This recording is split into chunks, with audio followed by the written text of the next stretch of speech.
Hey everyone, welcome to Sunday Night Geekery, issue 133. And sorry for the late start. We had family visiting from out of town and late dinner, and then they wanted to play some board games and hang out. So apologize for that. But of course, introduce ladies first. So hail to the great Courtney. Hey, hey, how's everyone in the chat? You all having a good time? And hi, Mark. Hi, Steve.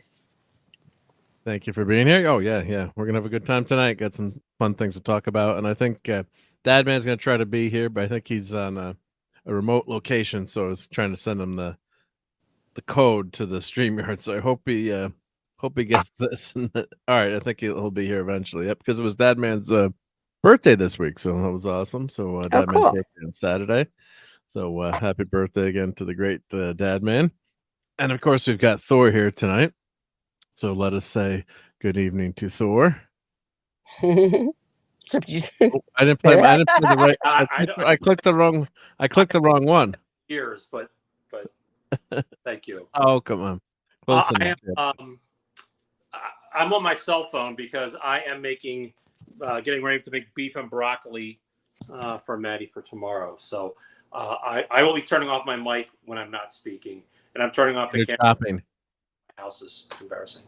So it's a cooking we'll show. call you Maddie Emerald Daddy. Maddie, what?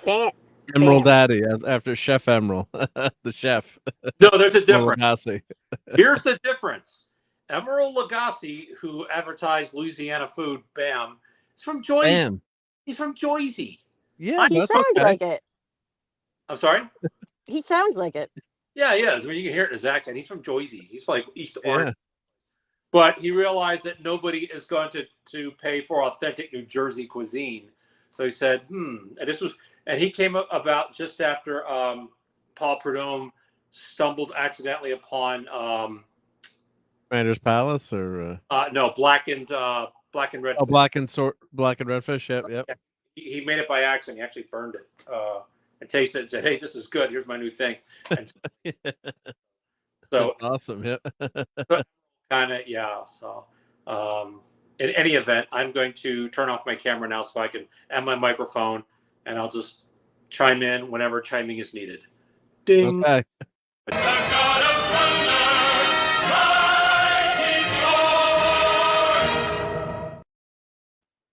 Well, thank you, Maddie's daddy. And then, I mean, you could keep your camera on and give us a play-by-play. I'm just kidding on the ingredients there. But let's catch up to the chat. Again, I apologize for starting late tonight. I know people have got to get to work tomorrow.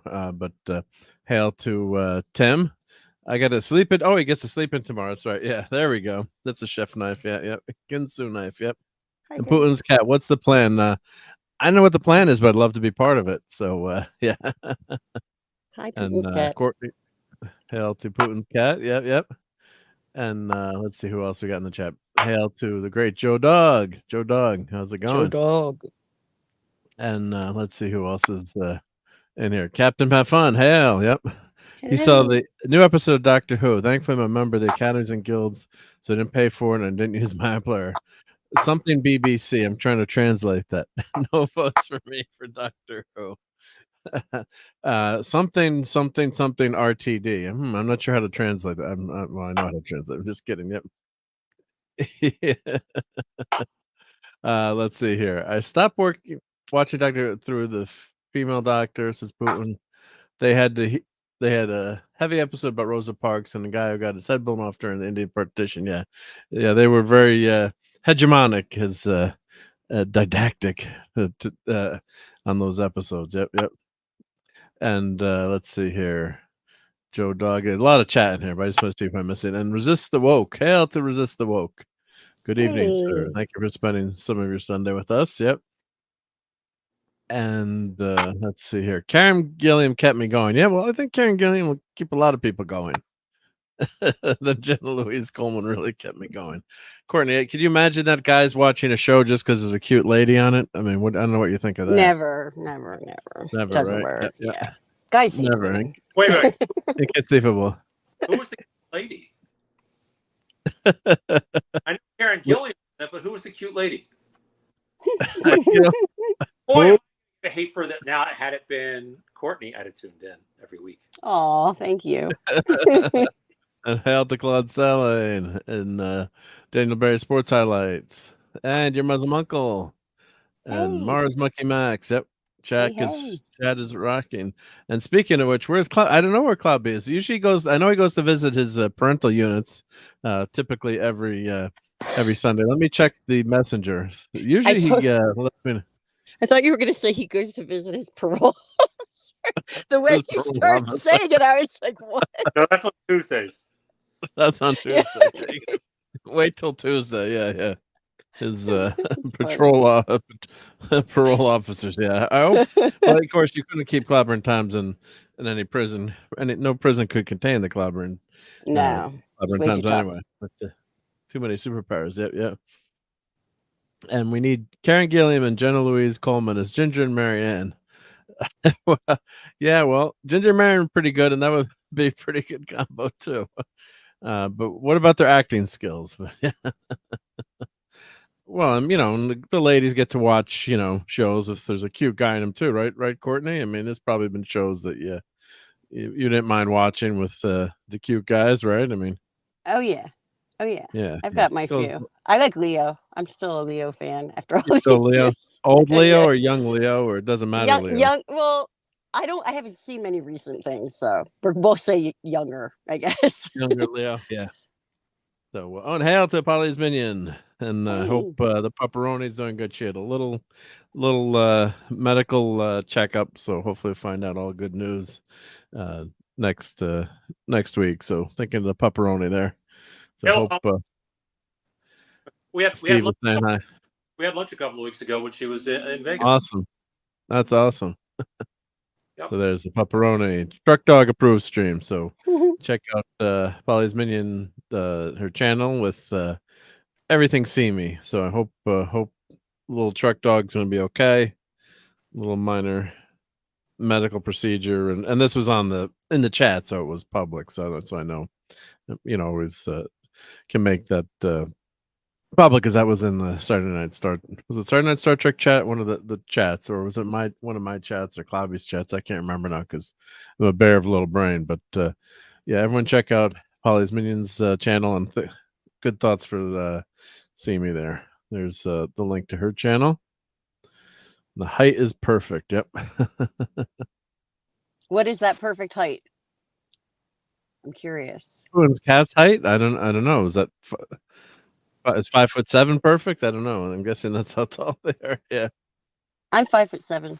I'm perfect. I'm just kidding. I'm guessing it's 5'7". We're going here, 5'7". Yep. Oh, awesome! Guess who's here? He's connecting, but while he's connecting, we're gonna play his intro, because here he is in. But we'll never that way. God damn it, Mark! Jeez. It's the awesome Dad Man birthday boy. Hi, Dad. Hello. Hey, Dad. Hey, Steve. Thanks, Mark. Yep. One day passed. Hey. Yeah, one day passed. It's okay. I You're know. even Well, older now. Happy birthday. Thank you. I still got part of a cake in there, and we celebrate them for a week anyway, at least. Oh yeah, happy birthday. You celebrate as long as your birthday cake lasts, right? Then when the cake is gone, that's it, right? No, we make another cake and eat it too. You have leftover cake ever? I don't. I'll eat the whole thing myself. No, I just make another one. I'm staying at my mom's. I'm cook. Now with the new oven, I'm a cooking fiend. Yeah, gonna try some new stuff coming up. Testing that oven, right? Yeah. Oh yeah, Exactly. New oven. Yep. And you had some nice buns the other night too. You had some nice buns in that oven, or that was in a restaurant. I'm making a bad pun, but yeah. That was at the restaurant, but I did make biscuits the other night, which turned out really good. So yeah. It's nice. Yep. Guys, I'm on my cell phone, so I just wanted to say I can't see the chat. So just a group hail to everybody. If you're here, hail. Thank you. Yeah. Maddie's daddy. Yeah, it's absolutely. Tough on you. Can't tag people. Anyway, feel like, hey, why didn't Steve say hey hi to me? I'm actually on, He's a I'm jerk, on my phone yeah. too. So He's so yeah. mean, yeah. And hail to Eclat, yeah. No, I've been when I'm myself. I'm like, why don't they have tagging on the cell phone? Well, I'm working on this. I'm working at the remote location tonight, and I can stream from it, but I'm limited. I don't. Well, I try. I can be a guest, or if I do a basic squirrel stream where I don't use other screens and all. So it's like it does the basics, so I can get on and stream and talk to people. So that's all I can do with it because I can't. I mean, I don't have Twitter on. No, it's on a computer that's like 10 years old almost, and so it's an old. It's like we just don't even dare test it. It streams, although it has a twitchy, but with the mouse, because sometimes when I go to mute, I got to be careful, make sure it mutes because it will unmute. Because I was on late night. I was on late night with Hungry and Bucky, my friends, and they thought the dryer came out and attacked me. They said that it was so loud. I don't believe them, but make sure you hit that mute button. Yeah, we're always checking. Then don't bring your cell phone to the bathroom if you're on stream. Either, Exactly. We've seen plenty of those instances. Well, that was happening that was the first Zoom week with Zoom. Or the beginning, it was a poor lady was at like a business meeting, and then I guess she wanted to keep listening to the meeting, but and Zoom on the phone the buttons are hard to find, especially. It was like the first couple weeks of the pandemic. So she brings the phone into the bath. It was a lovely, gorgeous big bathroom and puts it on the shelf and proceeds to sit down. And the video's on and the audio's on. And this ended up on Twitter at the time. And the guy moderating the panel, I guess he didn't know how to, turn it off fast enough. So the poor lady was in like this conference call with everyone. And, can you imagine? Oh my gosh, I'd die. Oh god, it was so bad. Yeah. Oh, Pooh, and it was just someone at like one of those just a business conference or business meeting. I just always remember seeing it on YouTube or Twitter at first. Yeah, it was years ago, but yeah, it wasn't like anyone famous. It wasn't Jeffrey Toobin. Yeah, no, I know. That's what I was saying in front of. Yeah, that's why I always like to cover my. We always cover our personal computers, and theoretically cover our work computer camera. So yeah, I do. I have a cover for my camera too. Just you never know. Just no. I'm sure someday they'll be able to tap it on. And we have surveillance cameras everywhere now too. Wherever you go, there's cameras, right? So it's tough to hide. I mean, my house, I've got Ring cameras everywhere. You got the Echo devices in some of the rooms, right? So when the AI takes over, they're gonna have total control. I know. I have an Echo, and I go in and I'm always like deleting the voice history. You can do that on your app, just because I don't know. Hey, Sentai Ranger Donnie, hell. Legacy of the Nerd Raid. Thank you for raiding us. Yep. And Mars Monkey Max says, that wasn't me. Never taking my clothes off camera. Yep. Oh, we lost Maddie's daddy, but I'm sure he'll be back. Yep. Yeah, you just gotta, you never know too. Or the what was happening was Maddie's dad will be right back. Yep. They've got to there were people who were hacking the cameras too. I think that was the scariest thing. In the beginning, like the go ahead, Gordon. Yep. I was going to say they did that. There was a big controversy at the sister high school of mine, I guess, where I grew up, where they gave all their students either laptops or iPads or something, and they were spying on them at home. Okay. Oh, I think I remember something about that. Yeah. It was the same high school that Kobe Bryant went to. Yeah, and then like off hours, they were using it to see what the students were doing, and like getting them in trouble if they were, I think there was a kid, depending on the websites they were going to and what they were doing. Yeah. That's crazy. Yep. So yes, cover your camera. Yep. And hail to Larry. Hey, Larry. How's it going? Larry. Oh, I forgot we've got the Dad Man out now. The Dad Man's here. I got added a Dad Man out. Although that's the one before you got your facelift, so not as handsome. Oh wow. Okay. Oh man, need to see that then. Yeah, and then we can't see it. You can only see it on the YouTube side. And we did add Super Goal aka Lisa. So we've got we got those two avatars for channel members to get to use that fun stuff. Yep. So Larry's keystroke recording too. Yeah.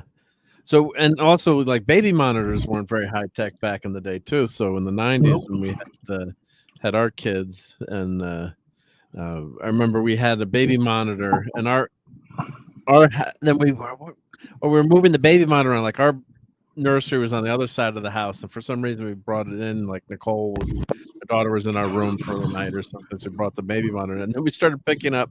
The neighbors were having this vicious argument, and it was coming in on our baby monitor. Oh, and wow. it was getting bad. And they're like, "More, we got to just turn this off." Everyone fights too. It's like, not that who out there hasn't had a fight with their significant other or relative. Never, ever, not me. Never. So I'm like, not divorced for a reason or anything. No, Mrs. It's all peaceful. Mrs. does everything I say, and it's all good. Oh yeah. Well, you just said yes, dear. That's what my dad told me to get married. There's two words to a successful marriage. Yes, dear. Yeah. Happy wife, happy life. So so I'm like, we got to turn this. You start listening. You're like, no, we shouldn't really listen to this. And of course, maybe they could hear us on the other end too, on the other side. So back then the baby monitors didn't have the best security. And there also were devices you could use that used to be legal. Now they're illegal. But one of my buddy's friends, his dad worked for Mobile Oil, and he would do security. So they would have devices to test corporate security. It wasn't made for spying, but it was they could listen in on stuff. And I guess back in the day, none of the and these devices are illegal now, but and of course everyone's on a cell phone now. But remember when everyone had a wireless phone, the home phone, but it was all wireless. Yeah. And back in the day. So then they recommend, I remember, no executives use, if they're talking any company business, shouldn't be on a cordless phone, not a cell phone, because then they had these devices where you could just listen in on it, on any conversation. It's like if you're in an apartment building, I guess you could just dial through all the conversations, because they weren't encrypted. There was just those 900 megahertz phones. And you could just get all the signals. And hail to RobAltis. He says, "Good evening, fellow geeks and nerds." You know what that deserves a playing of. Hi, I think we got to say hi to fellow geeks and Get nerds. those nerds! Nerds! What? One of my favorite movies. One of the classics. Yeah. And hail to the RPH1. Hey. Thank you for leaving a like. Yep. Hey, JPRPH1, thank you for the birthday card you sent electronically the other night. Appreciate it. Very nice. Absolutely. And Brian Hepburn says, our first baby monitor would pick up a neighbor CB from down the street. That's awesome. Oh, wow. Walk down the street and open garage doors. Yeah. Yeah. And of course, we got to give a huge shout out to JT Kirk. He got taken to the ER last night. And he posted this to Raquel, and it was public again. So I'm not saying anything. It wasn't. I would never. It's not private. It was out on Saturday Night Star Trek that we found out. So he got taken to the ER, and I haven't heard anything today, and I'm hope so. Shout out to the great JT Kirk. Hope he's doing okay today. I didn't hear anything. You didn't hear anything, Dad, man? No, I haven't. Anything. Yeah. So, well, he did say something. Actually, I did have something, but I'll tell you later off air. I think he's stable being at this point, though. Yeah, that's good. Is he still in the hospital, or I don't know if you can say that, or hopefully. I need to go back and reread it because I think at the point he was still in. So but I haven't heard from them, so I'm not sure. Yeah, I know he was doing tests late last night. So shout out to our buddy JT Kirk, and hopefully he's doing. Well, actually, he's been home for a little bit. This came this morning, so. Okay. So yeah. that's the last I heard. He's home. Yeah. Yeah, he is home. Everyone send positive vibes for him to get better. Yeah. So, Yep. So hopefully everything's okay and we'll be okay. But I guess he's waiting for tests. Okay, he did post something. I was out all day too, so I was not home and I've been cooking all day. But yeah, so hopefully they'll figure out what's got our captain down. So hopefully he'll be okay. So but thinking of him and big big shout out to JT Kirk, because I was thinking of him all day. I was like, oh God, hope everything's everything is. I came back in. Did something happen to JT? Yeah, he got taken to the emergency room during Saturday Night Star Trek, and he texted Raquel or DMing Raquel. I guess he called 911, and oh my goodness, of course he was in contact with his family too. But so he's back home right now, and hopefully he's got waiting tests and stuff. So hopefully Dr. McCoy will get him back on his feet soon. So yeah. Well, JT, if you're out there, I mean, if you're listening or if you watch this later, we're pulling for you, buddy. And if you have no objections, I will say a prayer to you. Not to Odin. Absolutely. Me too. Yeah. Get better soon, buddy. We love you. Yeah, it sucks. Yeah, it just really sucks. I'm gonna stop torturing. It sucks. Yeah. So yeah, I didn't want to get too far along in the show without saying that. So yeah. So so hopefully we'll be back playing some Fortniter with us on next Friday night. Yep. So, but yeah. So Mara says, yeah, glad he's home. Yep. So I'm sure that as soon as JT knows anything that he feels like sharing, he'll share that with us and give us the okay to let people know. Post it out. Sorry. Are we swimming? Or what? Is that? Am I the only one that can hear that? Are we swimming? It sounds like I heard something, but I would think it was chopping. I think. Sorry, it's probably me. It's probably me on a chip. I have. I had a little fraction of a Texas Roadhouse yeast roll with a little steak in it, chocolate cake, and unicorn ice cream for dinner so far. I've been that busy today. So yummy. So you can roll us all down the stairs. Well, in that spirit, we should do some foodery maybe then to start the evening. That sounds good. Yeah. So let me roll up my food stuff. And so, Dadman, tell us your birthday celebrations, because I'm sure that a lot of birthdays involve food. I'm sure, right? Actually, it involved a lot of heavy streaming. Really, that too. Right? We did our normal Friday night squirrel stream at 10 o'clock. Then we came over to your channel with the Fortnite. Yeah. Good to play with you again, and then slept like a rock. Got some steak biscuits on Saturday morning. Did a Saturday morning stream. Went and saw Grandma and Grandma me and walking. Visited her for quite a bit. Actually took most of the day. Then went to dinner with Ang to Texas Roadhouse on Saturday night, and then of course I did a evening stream last night where I found out other birthdays like Kanye West shares a June 8th birthday. I forgot to sing the dang song, Nancy Sinatra. These boots are made for walking. I love that song. Yeah. She's June 8th, and Nick Rhodes, keyboardist for Duran Duran. Quite a few other people had a June 8th birthdays. It was interesting to see. Then we followed up with our first new rolled out special. This was the highlight of the birthday party weekend. I finally amassed the women group.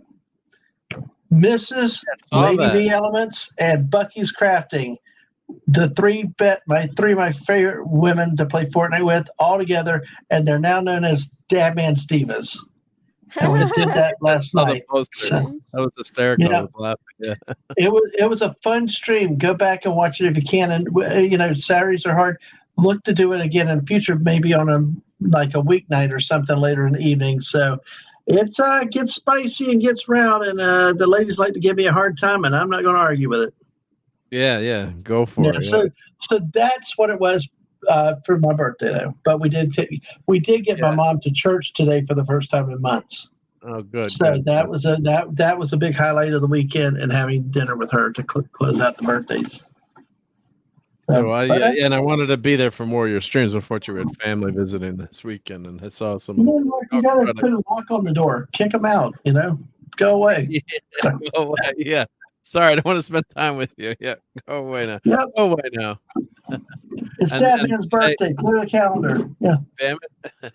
And this was I was at the beach a little bit today, so there's some of my reading material. So I posted that on Twitter. Raquel liked that, so you can see the Kindle. I gotta say, it's a lot of people don't like reading digital, but at the beach or when it's really bright out, it does make it. And then you can take a ton of books with you. So everyone, please go try and support Raquel if you can. And she's got her new science fiction tales out too. So I was reading that, and they're all excellent short stories.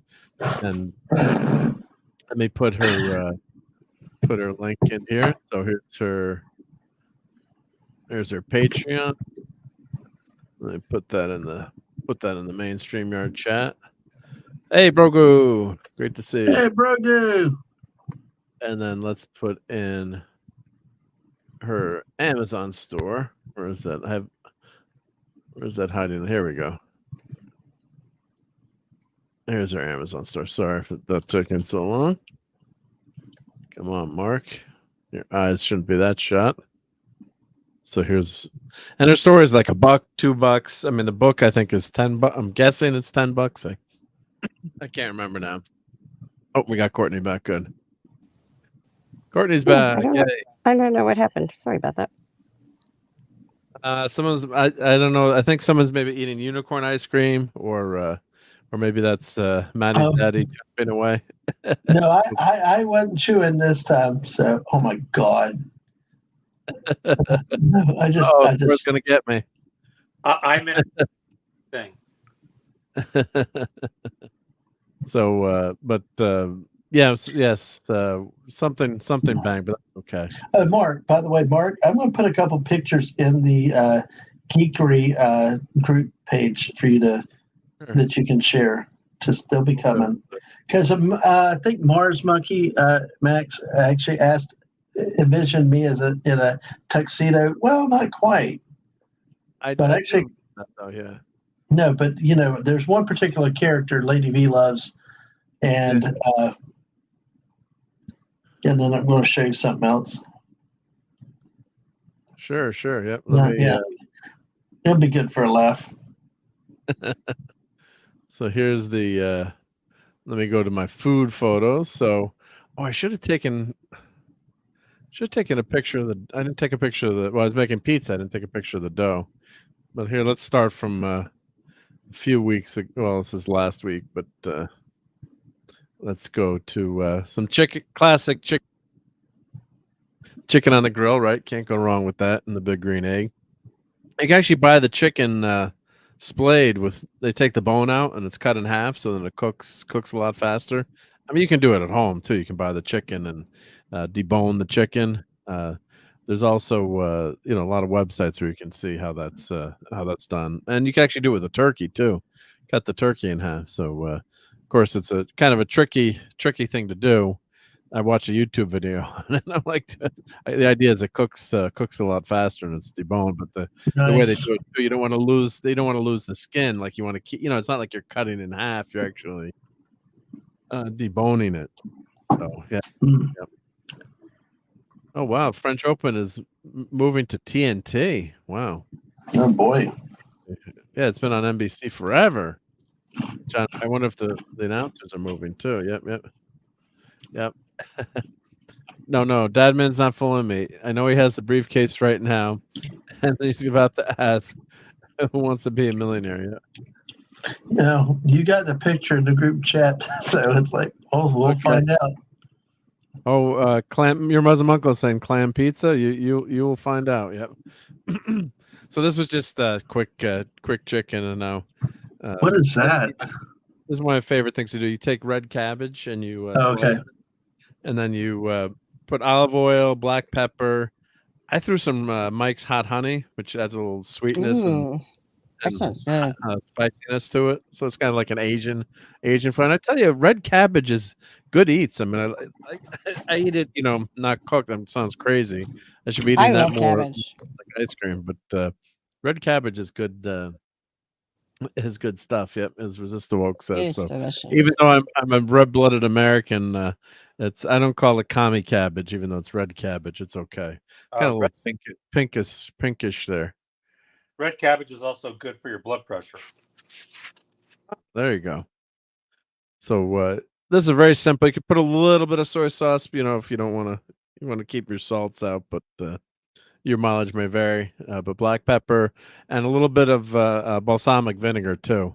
So it's like you're making a salad, and you let it sit for a little bit, and then you throw it on the grill. I mean, you could eat it like that, but cabbage usually want to cook, so throw it on the grill, and it also is a very colorful dish, so it adds a lot of visual acuity to a dish too. So Do you add there's any vinegar or anything to it? I missed. Yeah, balsamic vinegar. If you want to be really lazy, you could just do a salad dressing to it and just let it sit for like 10-15 minutes, and then you're cooking it too, so it's and it's much better on the grill. You don't want to, you could fry it, I guess, but it's just always nicer on the grill. It kind of gets crisp and get some good flavor there. Yummy. So it ends up, that's one of my go-to dishes, and especially if you got some vegetarians around, then you can keep them happy too, right? And it looks good cabbage too. is filling. It's a filling. Yeah, no, it's good. It's good stuff. Yep. Courtney's my go-to dish. Sorry. I felt the spirit of Hawkeye Pierce for a moment. Yeah. Sorry. So what? Oh, it's okay. I'll is not here now. This was for him. So this is my Friday night takeout. Wow. Is there shrimp in there? Shrimp po' boy. So this is done Northeast. So shrimp po' boy. So there's some deep fried shrimps. Ooh, and a corn salt. Well, not salsa, like a corn. I guess relish? What do they call it? Corn relish. Corn relish. Well, it's like a side dish. So it was good stuff. But that's a little. It's a little pub, quote unquote, in town. So is the name of it. So yeah, so it's a shrimp po' boy. So it was good stuff. Yeah. So I know Maddie's daddy's from New Orleans area. So was that something you'd eat? Shrimp po' boys, or I know you're cooking in between, but every chance I get. Okay. They have Popeyes here in Vegas, which I never went to when I lived in Louisiana. But once it's not available, So even a Popeyes shrimp po' boy was really good. I didn't know they had that. I didn't know. Well, they don't anymore. Probably because I liked it, they discontinued it. Yeah, right. That's how my life goes too. So yeah. So here's what that is. So let me get that out so I can. Let me just show the picture on the right page there. Let's see here. So I'll just read it because it's so small, damn small. But crunchy cornmeal crusted fried shrimp, shredded lettuce, pico de gallo, and avocado ranch on a soft baked grinder roll with a side of ELOTE street corn salad. So street corn salad, yep. So yeah, that was pretty damn good. So here's I think it's pico de gallo pronunciation. Just letting you know. Was it pico de gallo? What? Let's see. What did they say? Pico de gallo. Yeah. The L's are okay. There. Yeah, it's not. Yeah, pico. Well, I can't pronounce that. That's one of my fun things is pronouncing things wrong too. So hey, Stephen Mack. I love yeah. And Brogo, yeah, I've been to Louisiana once. Was it once or twice? And yeah, I remember getting some awesome. Yeah, I'm sure this is like semi authentic, but yeah. So, yeah, it was it was damn good. It tasted damn good, I have to say. So it was good stuff. So, let's see here. So we had that. Let me get back to StreamYard here. And hail to Stephen Mack. Yep. And so that was good stuff. And then we made pizza for family that was visiting. So we had pizza. I love looking at your Friday pizzas night. that you make. Those Thank are you. so good. So everyone gets to make their own pizzas, and we don't have clobbering times here to make fun of us for all the green stuff on the pizza. But that's Yeah. healthy spinach on the pizza. I will do it. I will I step love in. spinach on pizza. I will step in and defend Clobby. No green stuff.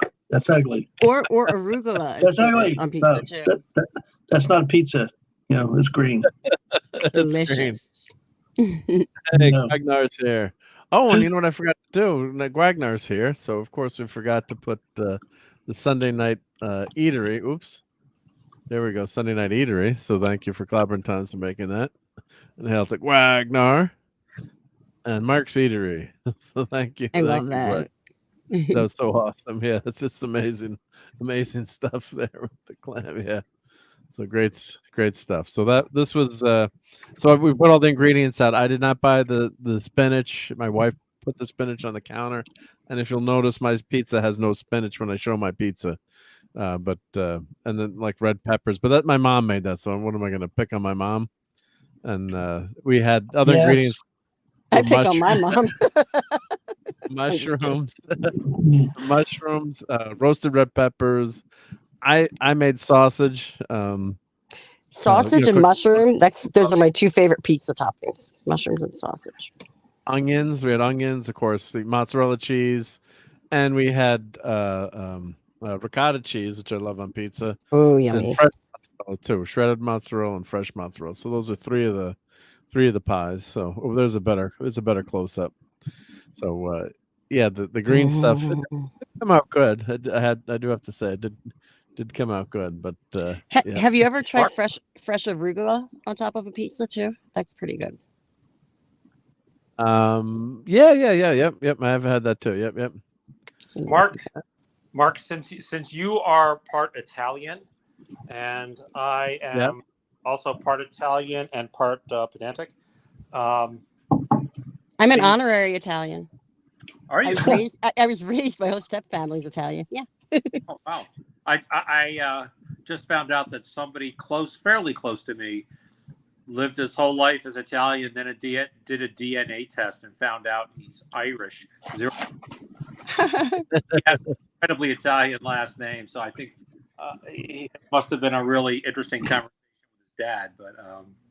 But anyway, so anybody else, I wouldn't say anything, Marc, but since you're half Italian, yep. How do you pronounce the thing that the drawbridge goes over around a castle? A moat. Right. Mozzarella. Mozzarella. And also ricotta. Ricotta. Yep. Yes. Well, of course, I tell you, my dad spoke French. I'd always joke about his accent, and he would make fun of my accent so much. So accents are, he would don't even try to speak French. But I lost my accent many years ago, and it's like, yeah, you did that, yeah. But accents are always fun to, when you go to the country, I love to try to do accents on my late night shows, and like I said, one of my friends, Bucky, has to threaten me because apparently it's so funny she laughs too loud to wake the kids up. So, bad man, you're Southern. I know it all comes through. I'm embracing it. Oh yeah. The trick to learning accents for me is don't try to translate it into English. If you speak Spanish and you're learning how to say a ferrocarril, you just gotta go for it. Yeah, I know. Go with it. Use the force. Or just do an impression. I'll bet Clobby. Clobby's never tried to learn, to my knowledge, a foreign language, even though I think he is Hispanic, although from Spain, Hispanic, I believe. But he could probably do a great job because he's such a good impersonator. All you have to do is impersonate the guy, on the lesson. You know. Oh my gosh, that is so funny that you say that because I remember specifically from French class, like, ben, je cherche une pharmacie. Est-ce qu'il y en a une dans les quartiers? You know, like, it's like imitating them. I But I don't would know never. what you said, No. but It's a spicy meatball. Of course, I grew up with, my grandmother was first generation, and my great grandmother off the boat. So you'd hear, they weren't supposed to speak Italian. If they spoke Italian at the dinner table, my grandmother said they got slapped across the face. Like you speak English here, no Italian anymore, because that's how you assimilated, right? They knew you had to learn the language because there was nothing, bilingual back then. When you were doing anything, going to vote or doing there was Nope. zero bilingual help back then. So I regret. Do you regret not learning it as a child growing up? yeah, but I didn't have the opportunity. I mean, only one parent spoke another language, so it wasn't like mom and dad were. I know a lot of people were. If both parents had the same second language at home, then they would get you'd learn. Like one of my friends, we were Canadian, I guess, spoke of course very common Montreal, just didn't speak English. They went to school kind of thing. And hail to Bucky's Crafting, and she says, "I will leave." Is that over the green stuff on the pizza, or is that over Dad? No, that's me speaking French. My, I fought in your general direction. well, Yeah. I started Go ahead, Steve. Yeah. learning Chinese back in the day with recorded lessons on a Victrola. The first sentence was very simple. It started off with two men meeting and then saying hello and then goodbye, and that's it. And then it built up from there. And the first sentence was hi, Mr. Gao. Hi, Mr. Mr. Bai. And they did it very slowly. It sounded like this. Gao xian xian, ni hao. And after a lot of practice, I got it. And they said, and now we'll do it once at the walkthrough speed and once at normal speed. Gao xian xian, ni hao. Gao ni hao. That second one, I said, "What? How do they expect anybody to get that?" Right. Yep. My nieces and nephew, my sister-in-law she was born here, but her parents are from Taiwan, and they all started learning not only I think it's Cantonese that they speak. I'm not sure which one it is. Is it Mandarin? Thank you. Taiwan. But also Spanish. So these kids know 3 languages already, and they're like 5, 7, and 9. Amazing. Yeah. Well, you learn them when you're younger. Yep. And Yeah. hail to the great Geek and I. Hail Hi, to Geek the and geek. Hail Geek and I. Yeah, if you can learn them as a child. I regret, my whole point, Mark, was I kind of feel like I'm standing on one leg because I remember as a very small child, my mother speaking Italian to her uncles. Okay. My great uncle, who I may have told the story, they always called Dewey. And then in school, they talked about Truman, and the newspaper said Dewey wins. And I found out that Dewey is an Irish name. And so I was like 10 or 11 or something. I said, "Mom, how come you have an Uncle Dewey?" And she said, "Oh, Related to Huey and Louie. well, no, Pepe, but he was the second born child. And so they were calling him number 2. And I said, "Mom, he's got to be 80, and I'm still calling him number 2, like Charlie Chan." Well, if you think about it, like I have a friend named Trip, and that's because he's the 3rd. That's still a good looking pizza, even with those olives on it. You're not an olive fan? I'm not a huge olive fan either. I mean, I'm no. not on pizza like that, but that was whose pizza? This was my Maddie's pizza. This is Madeline's pizza. Yep. Yeah. Like I told you last year when we did that road trip, there was a place on the route that had clam pizza. Yeah, that's awesome. I just couldn't. I wasn't at 500 subs. I wasn't pulling the trigger then. Yeah. So, Now this is an acceptable pizza to everyone out there, right? Look at that. Pepperoni, sausage, and cheese. Delicious. Exactly. They Delicioso. came out. They came out. They came out damn good, and it's fun Yeah. cooking them, and they're Mhm. like, "Oh, it's so good." You do How it, do you get the crisp? How do you get the crust crispy? You cook it at 700 degrees. Mm. Do you For have a about brick 8 oven minutes. thing, or do you have the just? Well, I have things that- the big green egg. I'll show a picture Oh of the yeah, big I green remember. egg. Yeah, Yeah, the big green egg.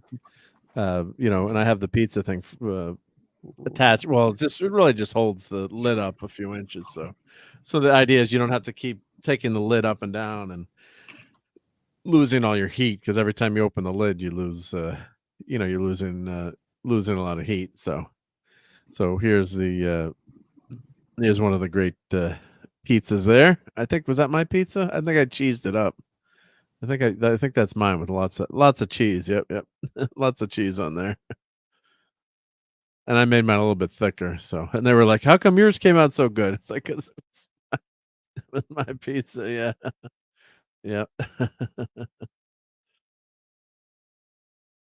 And okay, so then I did. It was butt time. So after Saturday Night Star Trek at about 3 a.m, I put the pizza in the oven.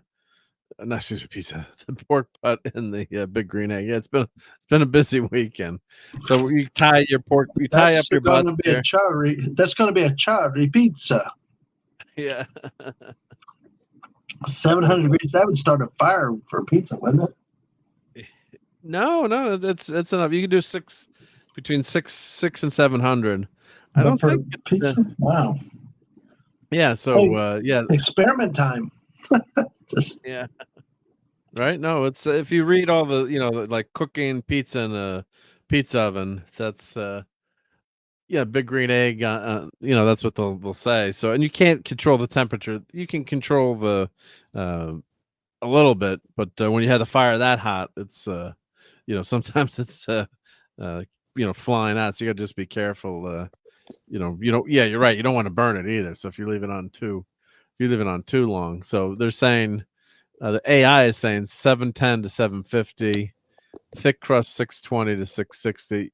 Deep pan 375. Yeah, the idea you're going to cook it longer, right? So if it's thinner, you want the higher temperature, and boom, you cook it quick. Some of these are saying like 5. Everyone's got their own recipe. Well, for high altitude, it's probably different too, huh? Yeah, that's probably different too. Yep. I learned that when I moved to Colorado, trying to bake, and I was like, "Why is my pumpkin pie that I make so perfectly as my mom's recipe was not cooking right?" It's the altitude. I wanted to comment one more thing too. Clay says mentioned in the chat that fried egg is good on pizza, and I had that in France. Yeah, it is. I couldn't believe there was an egg on pizza, but it was good. That's the anti-dad man pizza, but it is good, right? Exactly. Yeah. I'd eat a clam pizza any day before that. And thank you for that compliment, Resistible. Thank you very much. Yep. Much appreciated. Yep. Glad you're hanging out with us on Sunday night. So yeah, and then here's my homemade rub. Oh, I missed a little spot there, but that's okay with something like this. But so you tie up your butt. I hope that sounds okay. And then you can do salt and pepper. It can be simple. Some people cover the pork butt in mustard, so the rub sticks better, but I was just lazy, like 2 a.m. So we got chips going. What's that, Mark? was that chips? Was that Chips Ahoy? No, nope, no Chips Ahoy. I thought for a second I thought you checked the group DM thing and looked at what I got. So. Oh yeah, I'm doing that like as soon as I get put that in. I didn't know what you were laughing at on that one. Yeah, no, we heard a ruckus. Like... We heard a ruckus. Yeah. Well, I think it's the house. Everything sounds louder. Yeah, and it's if you're in a new place, with if you're in a wood, I noticed too. If you're in a room, like sometimes I go to the wood floors everywhere or something, that really bounces the sound too. Yeah, this is a wood floor house. Yep. Yep. So this is you. I've got my own homemade rub that I make. Well, it's a recipe from Weber Virtual Bullet. I think I put that in before in the chat. But if you goggle Weber Virtual Bullet, that's got all these great rubs and it's also a million rubs. But you don't have to go too fancy. Like my brother-in-law just does salt and pepper, and it comes out delicious. And I'm like all pissed off because I try to do all these fancy rubs all the time. And he just does salt and pepper, and it comes out great. I'm like. So here's the. I should have gotten a better picture, but I got a few pictures. But that's done. I didn't take a picture on the grill because I was rushing this morning. But that's not a good angle for the. Not a good angle, but it did come out really good too. So yeah, you got to rub that. You got to rub that meat. Yeah, yeah. That's a better picture. Yeah, nice bark, and nice crust there. Yep. Well, actually, you could put pulled pork on a pizza. That would be actually pretty good too. Yeah. Mark, you were rubbing your butt. That's what he says in the chat. Yeah. That would be really yummy. Yeah. You could totally do pulled pork on a pizza, like a barbecue. You know, they barbecue chicken pizza and stuff. Yeah. No, that would be good. Yeah. Yeah. And Mars does salt and pepper. Yeah, salt and pepper works. I gotta say, it works great, even though it's like. I always love having the gadgets and gizmos and something fancy, but it does work. Yeah, it does work. Yep. Looks like a Rottweiler. Yes, we're rubbing the pork butts. Yeah, definitely rubbing the pork butts. Yeah. Or it looks like a human heart. Yeah. It's a lot. Yep. Yeah. Sometimes the food picture, that's why there's an art to taking these food pictures, because you think it looks good on your camera. Like, that's not a good angle. Not a good angle. So. Yes, it does look good. Yeah, so I didn't go to photographers. It may look like it's burned, but it's not. It's the way you really want to make it look. Yeah. So there we go. I did a 360 view. So there you go. Sometimes it's better to do a video. And there's the pork butt all broken up. And then the trick is, what you can do is if you wanted to, if you've got the juice from the pan, you could throw some of that in. Although you got to watch out because there's a lot of grease in there, so you might want to strain the grease out. You could put some a little bit of chicken broth or beef broth. Beef broth is probably chicken broth is probably more neutral. And then what I did, I love pineapple juice, so I threw like a little bit of pineapple juice just because this was done a lot earlier than I wanted to, so I wanted to sit in the oven. So I threw few cups of pineapple juice, and then you also take some of the rub in and throw some of the rub in as you're breaking up the meat, and rub the rub back into the meat. So yum. It doesn't. I mean, it tastes so different, especially when you just take that right out of the So what I did, you cook it, gets up to 202 degrees, then you wrap it in tin foil, take it off, and I have like a little cooler that's like perfect for this. So you put it in a cooler, but a cooler insulates, so it keeps it hot. So it keeps it, really, really hot for many, many hours. You want to let the meat rest, and then the juices contract back into the meat, because if you cut it right away, you lose all the juice. Yeah, it keeps it moist if you let it sit for a while. Well, the juice tracks as it cools back into the meat. So you always want to let the meat sit. Yeah, it's a hoarder. I hate all the I like the idea of the pineapple juice. It gives it almost like a Hawaiian kind of vibe, like pork and pineapple.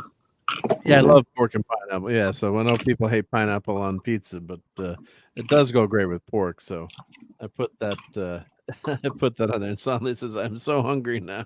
Me too. Yeah. So I did put that in the. I did break that butt up. Yep. And Brian says apple juice and cider mix is good. Yeah, that's great with the pork too. So, of course, I was asleep while this was cooking, but once in a while you should open it up, and you can spray it with apple cider or apple juice or orange juice, even whatever you got. I didn't have, the only thing I had were all out of apple cider, so we had a can of crushed pineapples, and we had some pineapple juice. So let me throw some pineapple juice. You don't want to do too much. Yeah, a little acidic. You don't want to do too much either, but you don't want the meat I knew this was going to be served in like an hour and a half from now, so I didn't want it to totally dry out. Oh, it's so good when you break it up though, right? That first time you start to break it up, it's and you just, I'm gonna take a little piece here, piece for the pan, piece for me, piece for the pan, piece for me. So and so here's the sandwich for tonight. So here's I love coleslaw, so I've got coleslaw in there. And I did another trying to attempt at lose weight. So I only had one roll. So I did one without another roll. So I did a little coleslaw, a little pineapple, some barbecue sauce on you. And you gotta have the potato bread roll. You gotta have that. So and oh, the geek and I sent some funny photos too. So let me I'm gonna copy these to New from and Dadman as well. So yeah, because I do show mine. I probably need to go ahead and head out. Yeah, no, that's good. Yeah, I'm gonna show these too, but as I'm they're cool. I like them. I'm multitasking. Yep. I know you are. You're doing a good job. You do better than I do at multitasking. I tell everybody I can't type and talk at the same time. At least you can do that, you know. I can't do anything. I can't do anything like more than one thing ever anymore. I have to multitask at work and everything I do. I have to multitask. It's just I can't. I can't. I just can't type and talk. Yep. So there's my pulled pork butt sandwich tonight. That looks really nice. You plated that nicely. Yeah, but it needs to be. It needs to be about. Take that bun there and make it triple size. You know. Yeah, I'm trying to lose some weight here, but I gotta be at camp in a month, and I gotta be in shape. Yeah. So like we could cook pork butt at the camp. That would be a good one to cook too. Been doing ribs. We could do pulled pork, but yeah. So that's the foodery for tonight. So and no dessert. I think Broga was asking. For some dessert. I think it was Broga was like, no dessert pictures. We just had homemade brownies. Grandma made.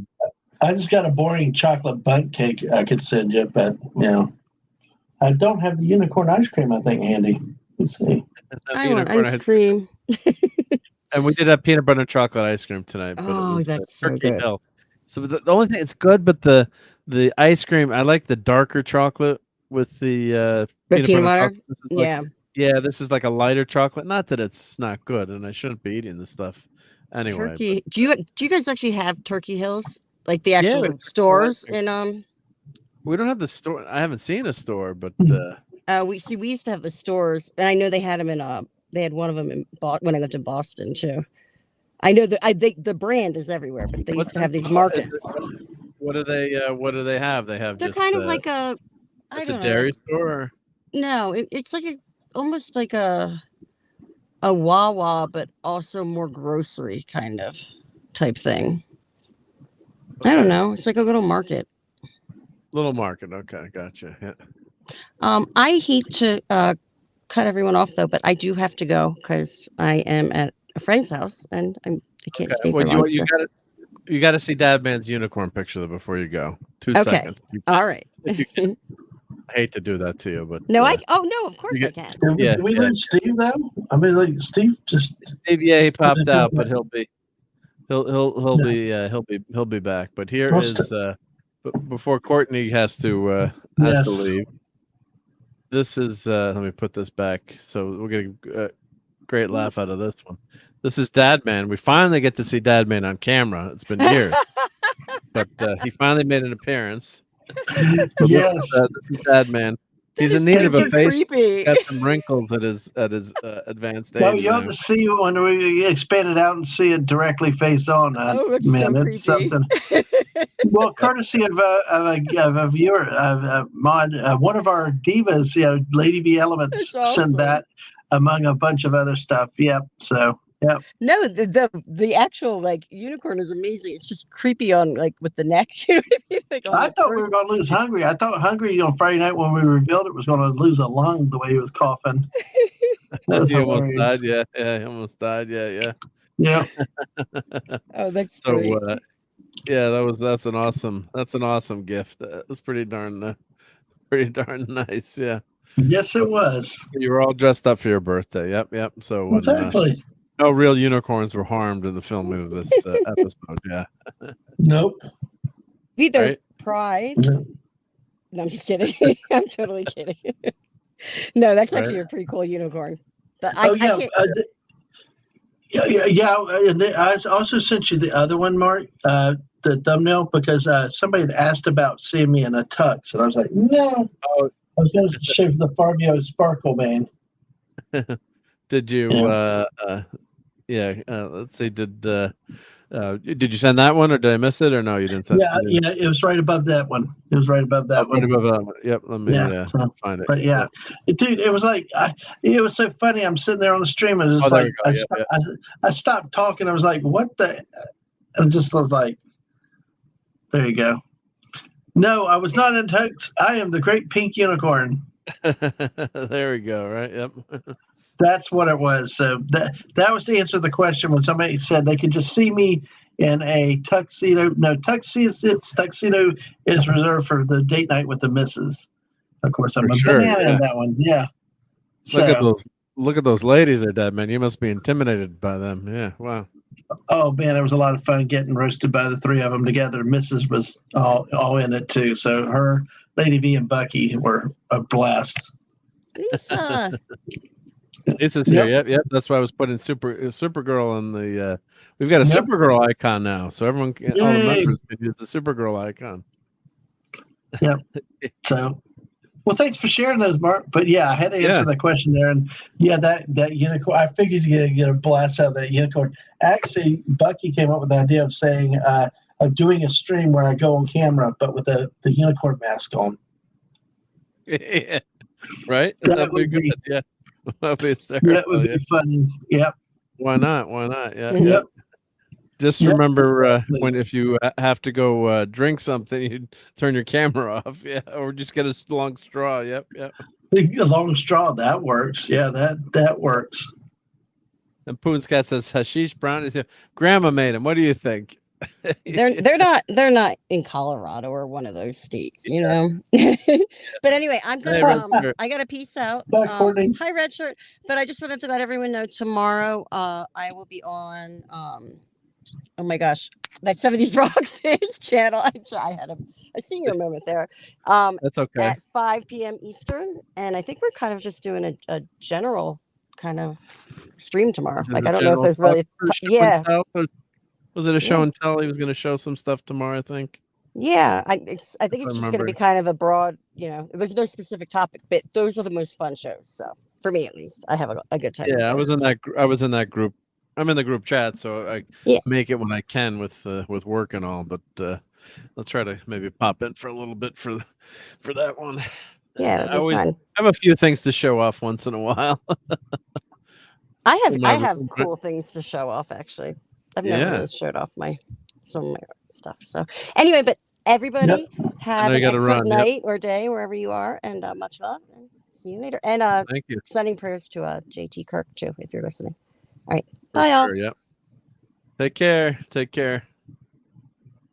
And Poon says, "Is JT Kirk okay?" Well, he let us know that he's home and resting, and that I guess he's still waiting to hear from the doctor to figure things out what made him not feel good. So I guess that's as much as I probably should say. Mark, I put in private chat earlier. You're part of my. I just went that. Thank you. Yeah. So that came from him this morning. So. Yeah, but I just figured that's probably the most I want to say in terms of. Yeah, I agree, but I just want to make sure you saw that though. Yeah, I did. I appreciate that. Yeah. So no problem. That I was like, oh God, I didn't hear anything. So, but that's good to hear. So, so he's waiting for his test results from the good Dr. McCoy. So, hopefully everything's okay, and he'll be back with us on Friday night at 4 tonight. So, and Lisa says she's my diva. Oh, that's awesome. Yeah, wowzers! I gotta do a poster too. Yep.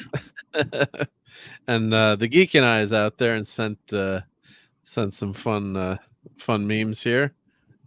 So I guess that's some unicorn ice cream. I think that the Jedi Knight is eating there. Yeah.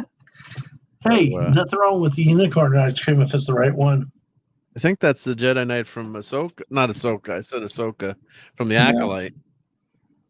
We can talk a little Acolyte. Maybe not, but Dad may can't stay long too. But Yeah. so that's the gentleman who's dimensionally challenged Jedi. So that makes I can finally relate to the series. Then I guess. Yep. I guess I can be a Jedi too. Yeah. Yep. Anybody, but see, the whole franchise has told us anybody can be a Jedi, and then, Yep. and Yep. then, so just add water. You're a Jedi. Or Oprah is now the Force. You're a Jedi, and you're a Jedi, and you're a Jedi. Yeah, why not? Right? Yeah. Yeah. Yeah. So, hold the door. Hold the door. Yeah. Yeah. No, I got you with that. So, but yeah, I like these pictures. There's some good. Yeah. Yeah. Execute Yeah. order 66 flavors. Yeah. I think that's what it says on the. I think that was the caption of the photo. Yep. Yep. Yeah. Thank you to Geek and I. Execute order 66 flavors. Yeah. So yeah, it's great. I love that one. Yeah. That's awesome. Yeah. But you notice they also seem to be I know there's sort of slightly non-human ones, but I mean they're all like everyone's human now in Star Wars. They keep bringing out more and more human characters. Well, it's cheaper to do a human character too, right? I mean, that famous cantina scene in Star Wars with no bloody New Hope, no bloody Episode 4. They reused a lot of Hollywood costumes, that were in other movies. That was the budget, right? So and I've watched some scenes, some things like, the devil creature, he was in this movie, and this creature, I'm not forgetting the exact movies, but there were a lot of reused costumes. But that scene was that cantina scene. I think that's probably the first blow you away scene in the movie, other than obviously the spaceship coming in, the Corellian cruiser, and then the bigger spaceship comes in. Like you see the little spaceship, the big spaceship becomes a little spaceship. And you're like, what? Oh my god! But that cantina scene, people were talking about that like crazy, and I think part of it was the music really hit too. That music was uplifting. Yes. Alien sounding music was perfect for that scene. And the creatures were cool. I mean, they were just so cool. Yeah, and it was really different for the time. You had now the music was something. I know it got my parents. The music got my mom. So it was an instant draw with that cantina scene. But you had all these different weird looking characters. I think that probably was. I know there'd always been costumes and stuff before it, but it just seemed like it was the first time you threw it all in one and turned up the washing machine and mixed it all together between the music, the aliens, and just was kind of fun. It was different, Yeah. I know Star Trek and some of the sci-fis you'd have one or two or a couple. Well, here you had a whole flipping bar of them. Yeah, so that's what that scene just really. People went nuts when they saw that scene, and you're like, even my dad, who was like a naysayer about the movie, he's like, I can't. There's Jabba ate a little bit too much. Yep, that's scary. These are sent by the Geek. Thank you, Geek and I. And Lisa is trolling Dad Man with the Maul lives right now. I don't know. I know she wins. It's like I surrender. So, but that'd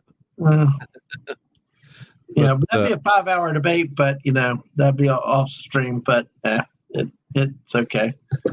Yeah, it'll be a lot of circular references. Yep. Yeah, Rob says I'll never forget. I was watching Star Wars in the theater in its first week. I didn't get to go the first week, but I was just begging Dad, we got to go. And my sister was 2 years younger. Like, we want to go. And even she wanted to go see Star Wars, even though now the Force is female. Back then it wasn't, I guess. But she wanted to go see it too, but it had everything, right? It had the princess, but she was also a kick-ass princess too. Like she loved Princess Leia, so whenever there's a Princess Leia figure or something, or Lieutenant Uhura, I'll always buy her that as kind of a joke, fun gift for her birthday. If I see, Yeah. I don't go crazy, but like let's see a tchotchke or a figure.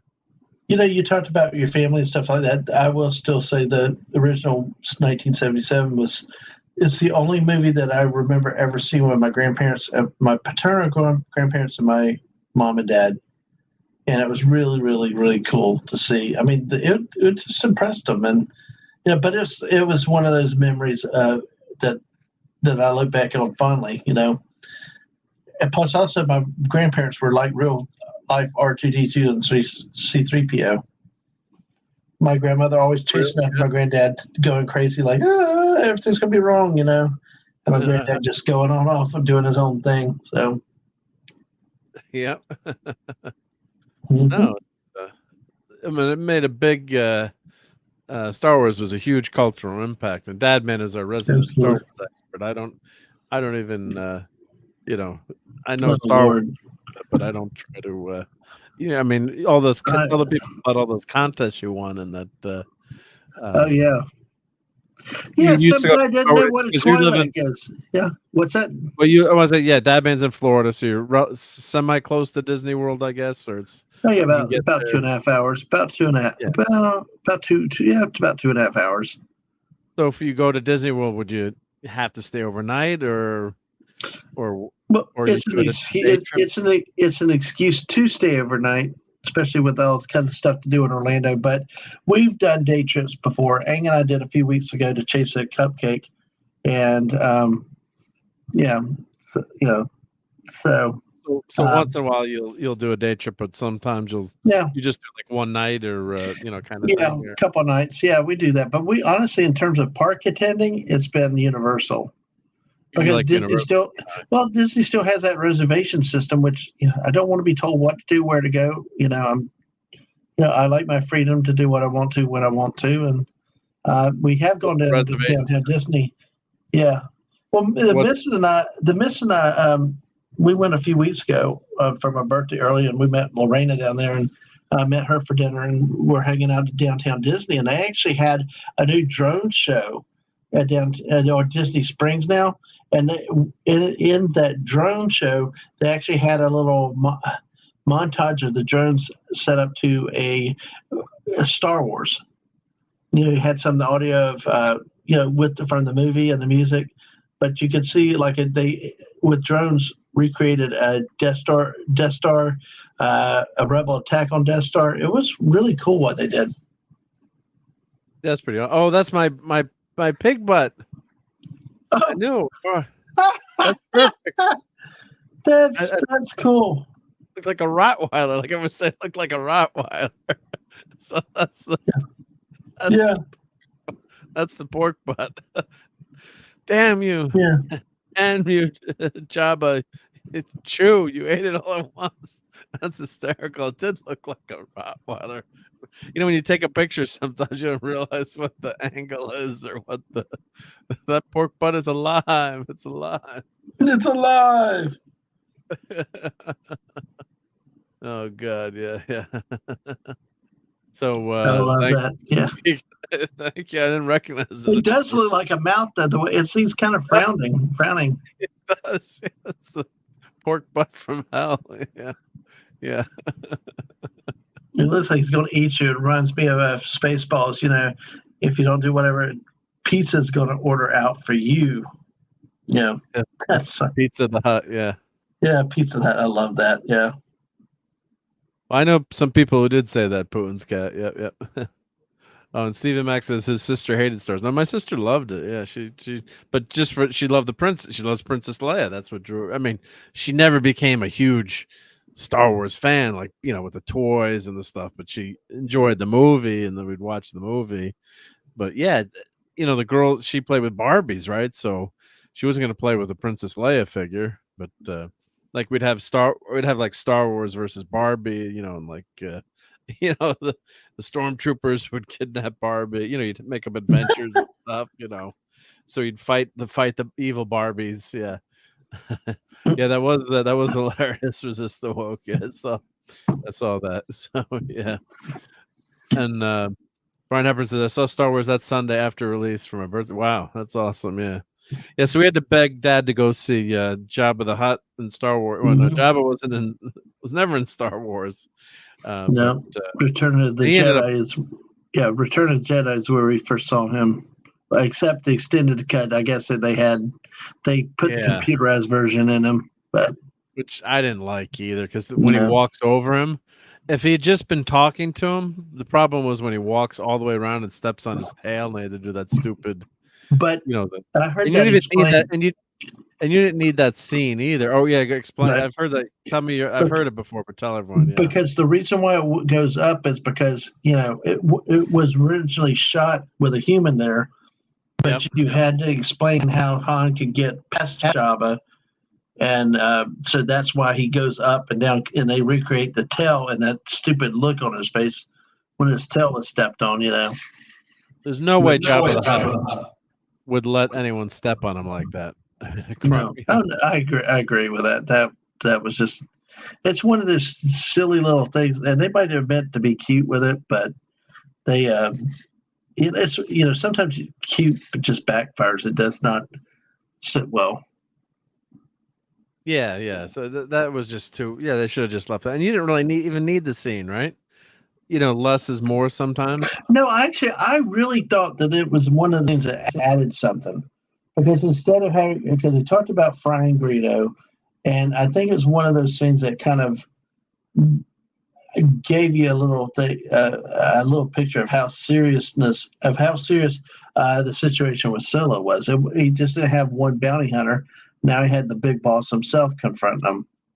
Now, yeah, no, I mean, I love seeing the scene, but I don't think you had to have it in the original movie. I mean, it's not a killer to leave it out of the movie. No, it's not a killer. No, it's not a killer. But it's very, very interesting to watch. It's not like the Lord of the Rings, the extended editions. When I saw those, it was like everything they added made it better. It made it longer and made it better.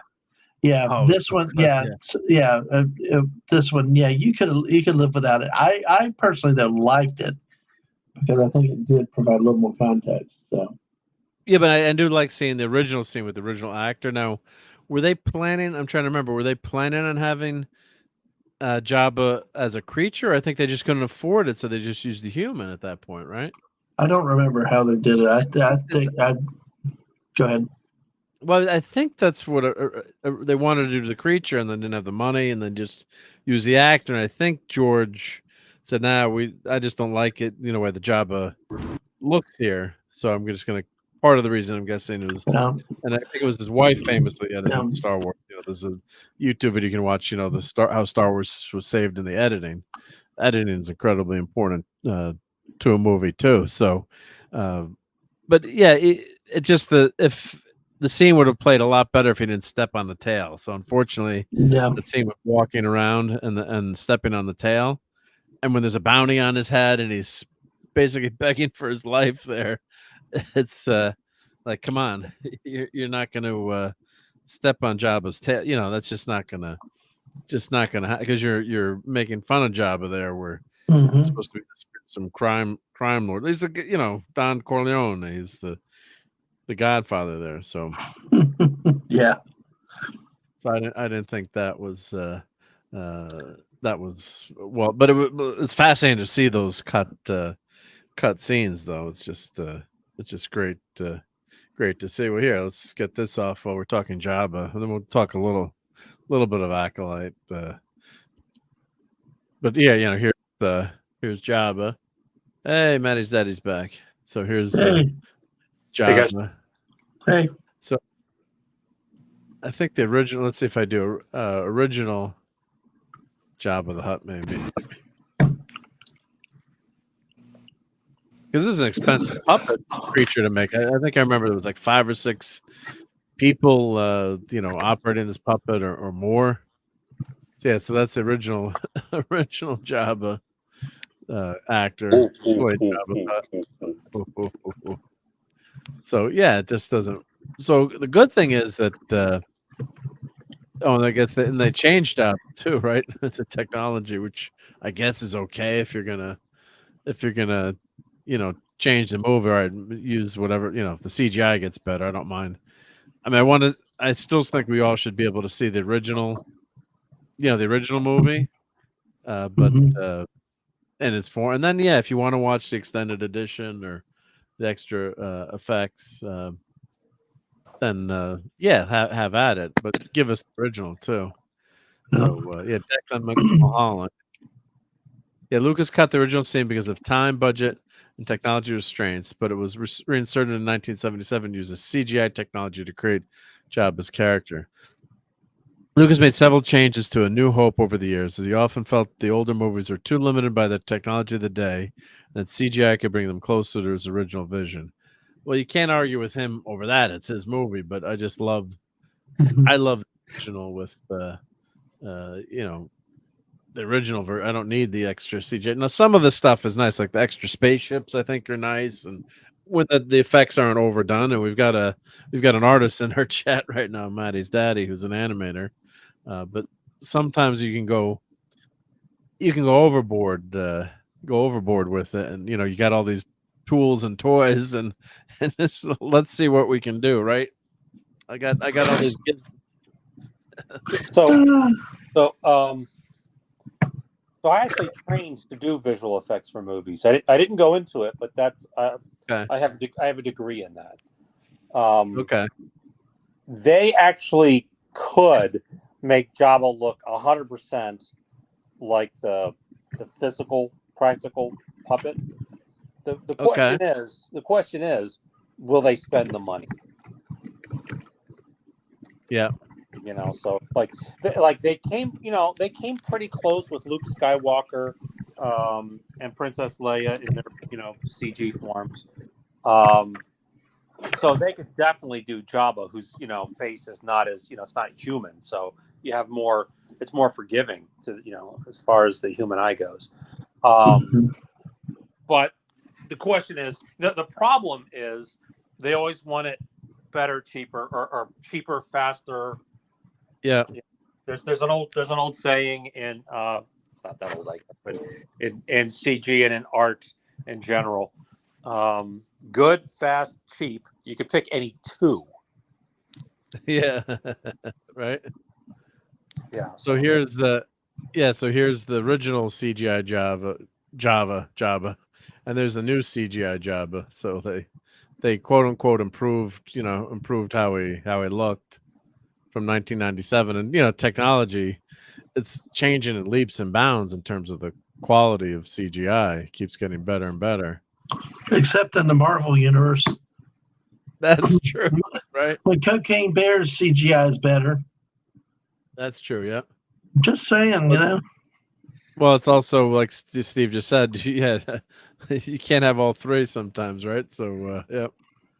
And it's the problem of always going to the lowest bidder. Disney has been the last time Disney really spent a lot of money, the necessary money, was when Walt was alive. And after that, like if you look at, say, Robin Hood, you will see traced over animation from the Jungle Book. If you look at also from Snow White and the Seven Dwarfs, Christopher Robin was also retraced. There was a shot where he walks up a hill, picks up a stick, and throws it, and it's Mowgli. After Mowgli, yeah. He has taken back, So right after Walt died, they started saying, the bean counters took over, and they started saying, do it faster, do it cheaper. Why are we paying these artists so much? The money should go to me. And so they just cut corners, And Pixar, Pixar was great when it was not owned by Disney, because John Lasseter was an artist, and Brad Bird, when he did his movies, he's an artist, and they believe in spending the necessary money. So yeah, they could totally make Jabba or anybody else really, really good. But the problem is they're going to spend the least amount of money, and oftentimes they'll go overseas for it. What's like in so many industries, you look like crafting, quilting, people that sew stuff for other people. There's time, labor intensive, and the thing, people's time is worth money, and it gets expensive to have it done right. And so many of these different industries. Yeah, exactly. Oh, for sure. Yeah. Yeah, because like you say, you have to use skill, you have to concentrate. Sometimes you may have to fix something. It may, redraw because there's a mistake, there's an error. Who knows? So, well, but on that note, Mark, I probably need to go ahead and head out. Yeah, Dad, you're not at home too, so I know you don't want to keep everyone up when you're streaming. So, all good. So, thank you for joining us, Dad, man. Happy birthday. Mark. Glad to hear you had lots of desserts and good food, and you've got your you got a facelift there, so you finally appear on stream. Yes, exactly. But I will say, I laughed at my missus and I laughed our butt off with Cocaine Bear. We loved it, so it's you did love it. Yeah, it's probably an acquired taste, or some people probably, especially if you need. If you laugh at it, I've skimmed through it. I should probably watch it, but it's so stupid. It's so stupid. You sometimes can't help but laugh. But as people are ripped to shreds. Well, here's Dadman's link in the chat. But more importantly, so everyone wish Dadman a happy. Oh, I put it in the wrong. I put it in the private chat. The private chat. Yes. Yeah, make sure you have your own link. And Brian Hepburn exactly. is. And but more importantly, Mrs. Dadman walk. Absolutely. Yeah. 10 a.m. in the morning. She's still planning on doing her shows. She's still out of town, but she's planning on doing the daily shows at 10 a.m. this week. Yeah. And a lot of times I'm lurking there because I always say it over, but I'm at work. So I just give it a like or I'm listening in the background, or I'll come in on the end of the show and say hi. Because then I'd love to get sucked into a conversation, but if I do, then I gotta keep working. I know. She had some great shows in the morning, obviously. Absolutely. Come just to hear her laugh. It's contagious. She's great. Yep. So she's much better than you and me. Absolutely, I agree. Yep. Go support her. But hey, all right. Thanks again, Mark. Take care, Dadman. Bye, Steve. Yep. Catch Dadman and the Divas. Yes, we'll do that again sometime soon. Actually, the missus really loved that stream. It was really fun with the four of us. It was really hilarious. Yeah. But hey, all right, Mark. Have a good night. We'll catch you later. Take care. Yep. Buddy. And Bucky's gonna be looking too. She's gonna be doing some knitting, but she's still here, always watching. Yeah, much appreciated. Yep. If you can't, if you can't be in the chat, but we love having you lurking, right? So all good. So hail to Dadman. Thank you for being here tonight and talking a little Star Wars. And this is cool. This is Terry Gilliam's film Time Bandits, that classic. Mulholland wore a very similar outfit to scenes he filmed his job, but with a fur-colored vest and grungy clothing. So it's he's trying to look like the inside joke, looking like Jabba. So it was intended as an inside joke, but back then you wouldn't have gotten it, right? Because that's before the scene was released. So either way, it's more likely the scene was similarity was a coincidence. I don't think so. I think he knew. He probably told Gilliam, "This is what I looked like in this Jabba the Hutt." So I'm sure that was planned. Yep. So what do you think, Steve? I think Terry Gilliam would have. That's probably more of an inside joke, I'm guessing. They knew what they were doing there. I'm guessing. Yeah. I'm not really familiar, unfortunately. I should be. It's kind of a shame, but. Well, here's his outfit in Time Bandits. The guy that played Jabba the Hutt. So they dressed him up just like Jabba the Hutt in the movie Time Bandits. But I'm guessing that was an inside joke because back then you didn't find out about. You didn't really see that scene till it was on the special edition. Yeah, on the DVD, right? So I never saw that. There was no interwebs where you'd see see those see those scenes. Yeah, so it wasn't. So that was 1981, and that was just a few years after Star Wars. Yeah, there was. Yeah, that wasn't. That wasn't popularly known at that point. Yeah, and I think the special edition didn't it have. It had both. See, I think it was a deleted scene. I mean, I've obviously seen. I'm trying to remember when I first saw it, but I'm guessing maybe the special edition had both scenes. I want to say that that's correct. I know I've seen it too with the guy wearing the jacket. I saw a breakdown of how because originally Harrison Ford walked just on the ground, and then they made him the big slug. They're like, well, we've got to what do we do? We're going to throw this scene out. We have to reshoot it, and cheaper than paying for Harrison Ford to come reshoot it. They just had a CG artist essentially cut it out and move it up and down, to show these tail. So which is crazy. Yeah, of course I can't show it. Well, I probably could show it for commentary, but I'm not going to. But everyone's seeing it anyway. But his scale is actually. It looks to me, off. Yeah, because they had to match up the eye lines. I think he was much bigger in Empire. Yeah. So that's what they did here. They made him a little bigger in the later CGI. Right. Yeah. Yeah. Yeah. And Resist says, inside joke. I think it was inside joke. Yeah. Yeah. I think it was. Yep. Hey, Andrew. How do you say your last name?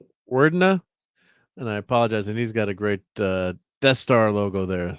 Says, "What's up? Smash like." Yep, much appreciated. Thank you. Yep. You can goggle original Jabba the Hutt. Yeah. Goggle yep. I think that's what I did have on here actually. Yep. Original Jabba the Hutt. Yep. That's it's funny how they did that, knowing that nobody knew what they were making a joke about until years later. Right? Yeah, it's kind of. I don't know how much you're familiar with, but Pixar has been doing that for a long time. If you watch like Monsters Incorporated, for example, Boo in her room has Nemo. Okay. Yeah. I'm trying to remember. There was a movie. I don't remember which one it was, but they have Lightning McQueen and the characters from Cars. But it was in the movie that came out 2 years before that one, and they did that a lot. This sort of precognition of, oh, here's a little joke. You won't get it for 2 years, but yeah, well, that's something Terry Gilliam would do, though, right? Yeah.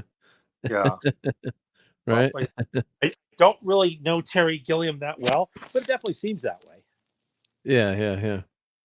Oh, the actor who did play Jabba was much shorter than. You can see the eye line there, which doesn't help, right? If he'd been looking up, that would have made it easier to do a bigger character CGI. But the actor happened to be small, so if he had been a little bit taller, so yeah. So it's he was a human with a fuzzy waistcoat, yeah. So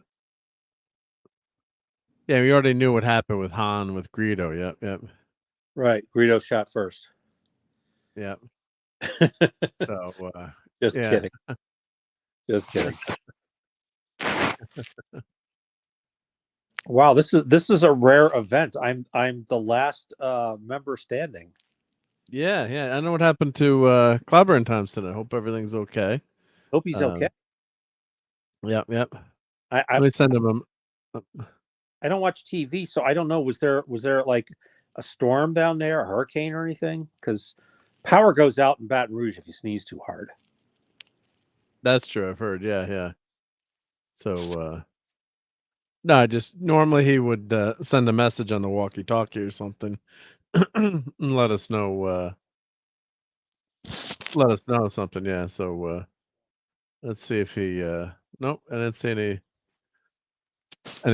any messages from him. So I hope he's. You always go to the. You always go be a worry wart.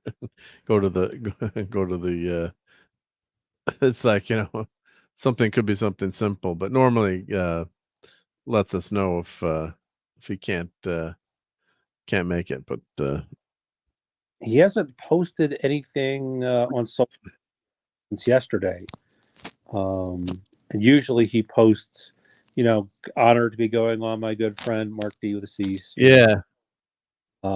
Channel. So I'm gonna send him I'll send him a text. Well, I'm not gonna do it tonight because he might be sleeping, but I'll send him a text. Well, I can. Well, send it. Well, I might send him something now. Yeah. Okay. Well, all right. I'll send him on the messenger. Okay. Well, let's hope that he's okay. I've known Clobby since the mid '80s. Yep. Yeah. I mean, known him for a long, long time. Not like I know, you and Courtney and Dad Man. I mean, You've known him in real life for a long, long time. Yeah, yeah. It's a real life. Yeah, non-virtual life. Yeah. I knew him before he was married. I knew him while he was married. I knew him after he was divorced. I knew him when his kids were, born. Yep. Been a long. It's funny because he hasn't really aged. You've not met him in person, have you? No, I haven't met him in person yet. No. So he looks. Hopefully someday soon. Yeah. I think he finally is starting to get like a couple of gray hairs. But he has his hairline has not receded like at all. His hair hasn't gotten any thinner. Yeah. My hair's really going. Yeah. Yeah. So I don't know, but let's hope that he's okay. Yeah. And let's see. Who did Jabba's OG voice? I'm not sure who did Jabba's original voice. Yeah. I wonder if it was run through a lot of sound. Maybe it was run through a lot of sound effects processing too. Is my guess. Yep. Yeah, and Greta was acted by a woman in some scenes, and I think she just passed away, if memory serves. Because I never knew that until I saw that on the interwebs that they were showing. I did not. Showing that. Yeah. So it was a Greedo female actor. Oh, it was April 30th, 2024. Maria Dargon. And let's see, images. Yep. So she was obviously very skinny, right? So that makes sense to fit in that alien costume. Let's see that article here. Because the neck on Greedo is pretty thick. Yeah, so that makes sense. Yep. Canadian actress, yep. She was 81, yep. The voice of Greedo was someone I've never heard of. His name was Larry Ward. Oh, actually, and in episode 6, but in episode 4, it was somebody named Scott Schumann. Interesting, yep. Yeah. Well, this is according to, Wiki. So, they're sometimes take it with a grain of salt, but yeah. Yeah, I thought it might have been like Frank Welker or somebody, Yep.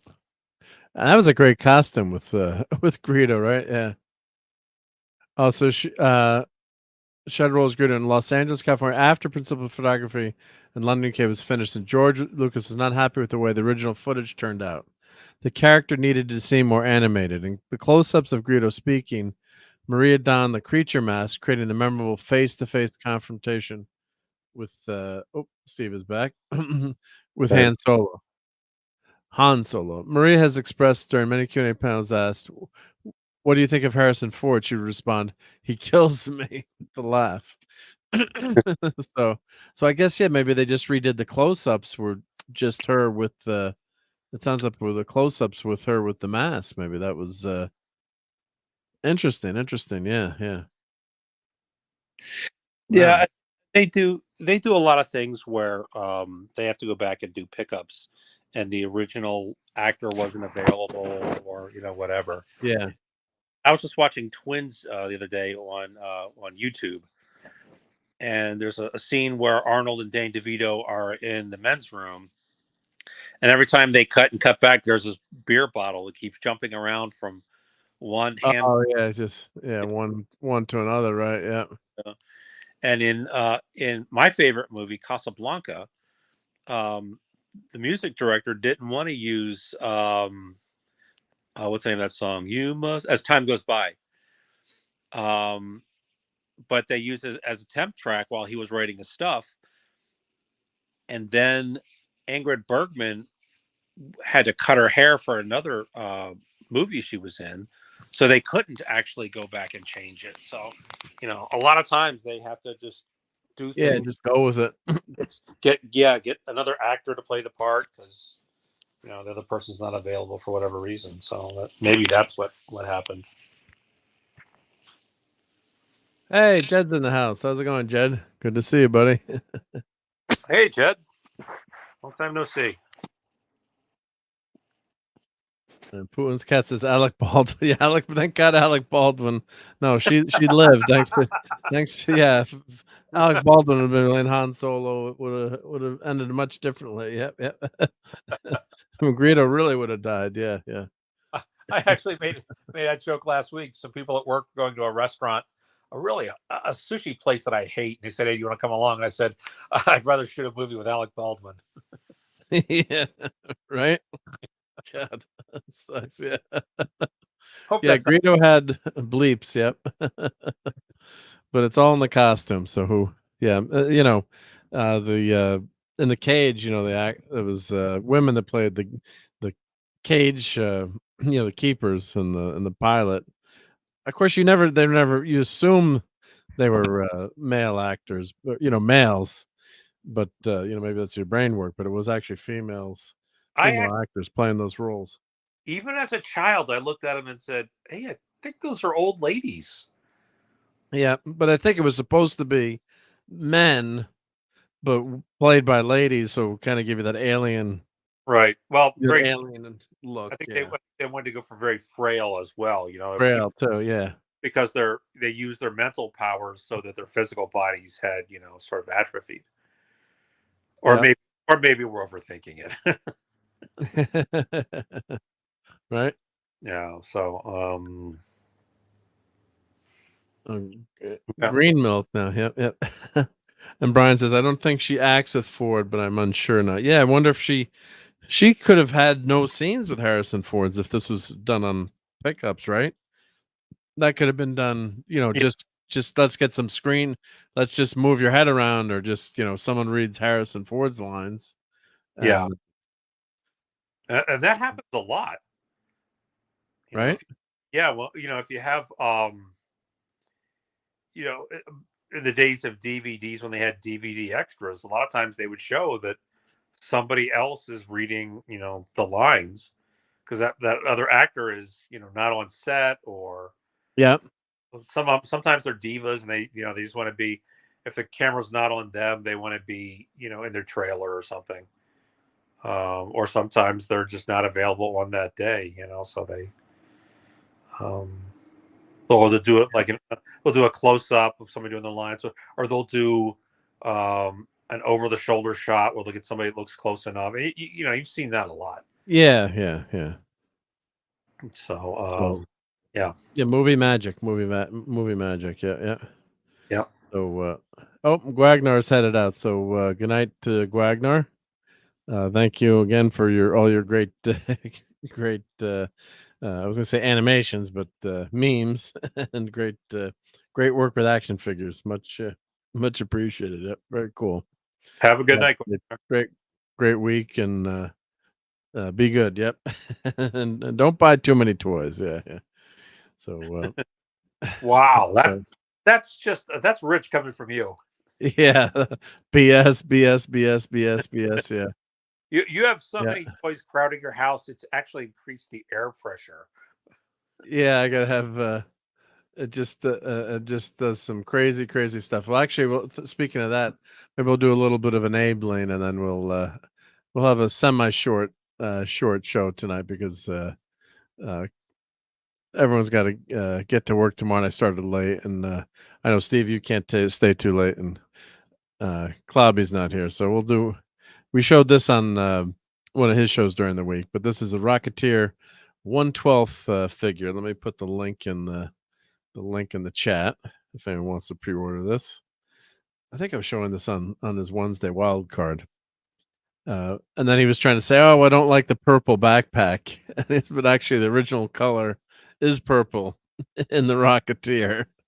So he was trying to convince himself of not spending the $70, but he's a big time fan of Dave Stevens, the Rocketeer, and it just looks like a really great,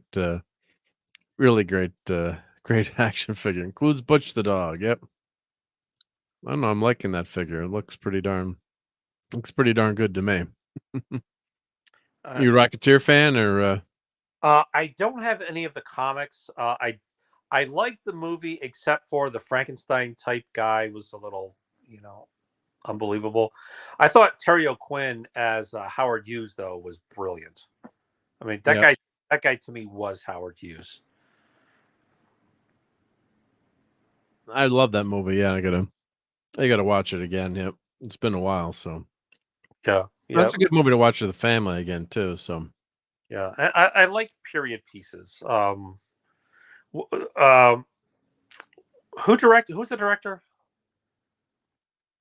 God, who was the right? Let me goggle it. I'm forgetting right now. I can see his face, but I can't think of his name. Joe Johnson. Yep, Joe Johnson. Yep. Right. Who did yep. Honey, I Shrunk the Kids, Jumanji, The Wolfman, Captain America, of course. Yep, which is why this is so good. Right, yeah, Captain America. I think he's good at capturing that Americana time period. Yep. At a time when you couldn't swear if there was a lady present because somebody would be, hey, there's a lady present. You get socked. Yeah, you get socked. Yep. Yeah, of course the woman would be scandalized and blush and all those kind of things. Yep. Our parents' generation, when if we were living, for example, our grandparents' generation back in the 40s or 50s, and a woman walked in, say Courtney walked into a room, you and I would stand up. If you had a hat on, hat off, and there's a charm to that, even though people, try to say, oh, can't really do that. He certainly pulled it off in both the Rocketeer and Captain America. At least I thought so. Yeah. So, and don't forget Jennifer Connelly's in this movie too, so that automatically raises the grade, right? Yep. That puts her into superhero movies as well. God, yeah. So, yeah. And June 11th, Star Wars ends. Yeah. We didn't talk about. Well, we did talk about the previous Acolyte 2 episodes a lot, but I'm assuming, obviously, you haven't seen it, Steve. I'm sorry. What? You haven't seen the new Disney Star Wars, The Acolyte. I'm assuming, but I know you haven't, but just asking it. I was such a big Star Wars fan when it was called Star Wars. I saw the movies every single time I could, as a child, and when I couldn't see them, I was drawing comic books from what I could remember. And then when the prequels came out, I just said, okay, this is it. I'm done. Yep. And then I did see Rogue One. And then I saw The Mandalorian like a month ago. I binge watched it over like 2 or 3, 4 days, something like that. Yeah. Did you enjoy it or? It was okay. Yep. It was okay. Yeah, I kind of expected a little bit more. Giancarlo Esposito was always great. Yeah. Um, I love Gina Carano, although to me, I think she is one of the most beautiful women in the world. So Yeah. when she's on screen, sometimes I just kind of get lost. Get lost. To me, she is just so beautiful. But despite the pretty good acting and stuff, it was just okay. It wasn't bad. Yeah. But it wasn't, they don't really have any good. It wasn't, oh my God, I can't believe how good this is. Like when you first saw Star Wars. Right. I mean, to me, Star Wars has created one good villain. Well, maybe two. The Emperor's okay. Emperor's good. Yeah, Emperor's good. Yeah. I think if you put Because the when you find out there's an Emperor there's someone more powerful than Vader, you're like, holy crap. Well, in the first Star Wars, which they now refer to as A New Hope, Grand Moff Tarkin was ordering Darth Vader around like an underling. Okay. He was like, Vader, release him. Enough of this bickering. Bickering is pointless. That's true. Yeah, yeah. And in other scenes, she may yet be of some use to us. What do you mean?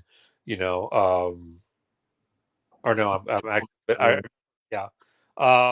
So they never really kind of explained why this guy is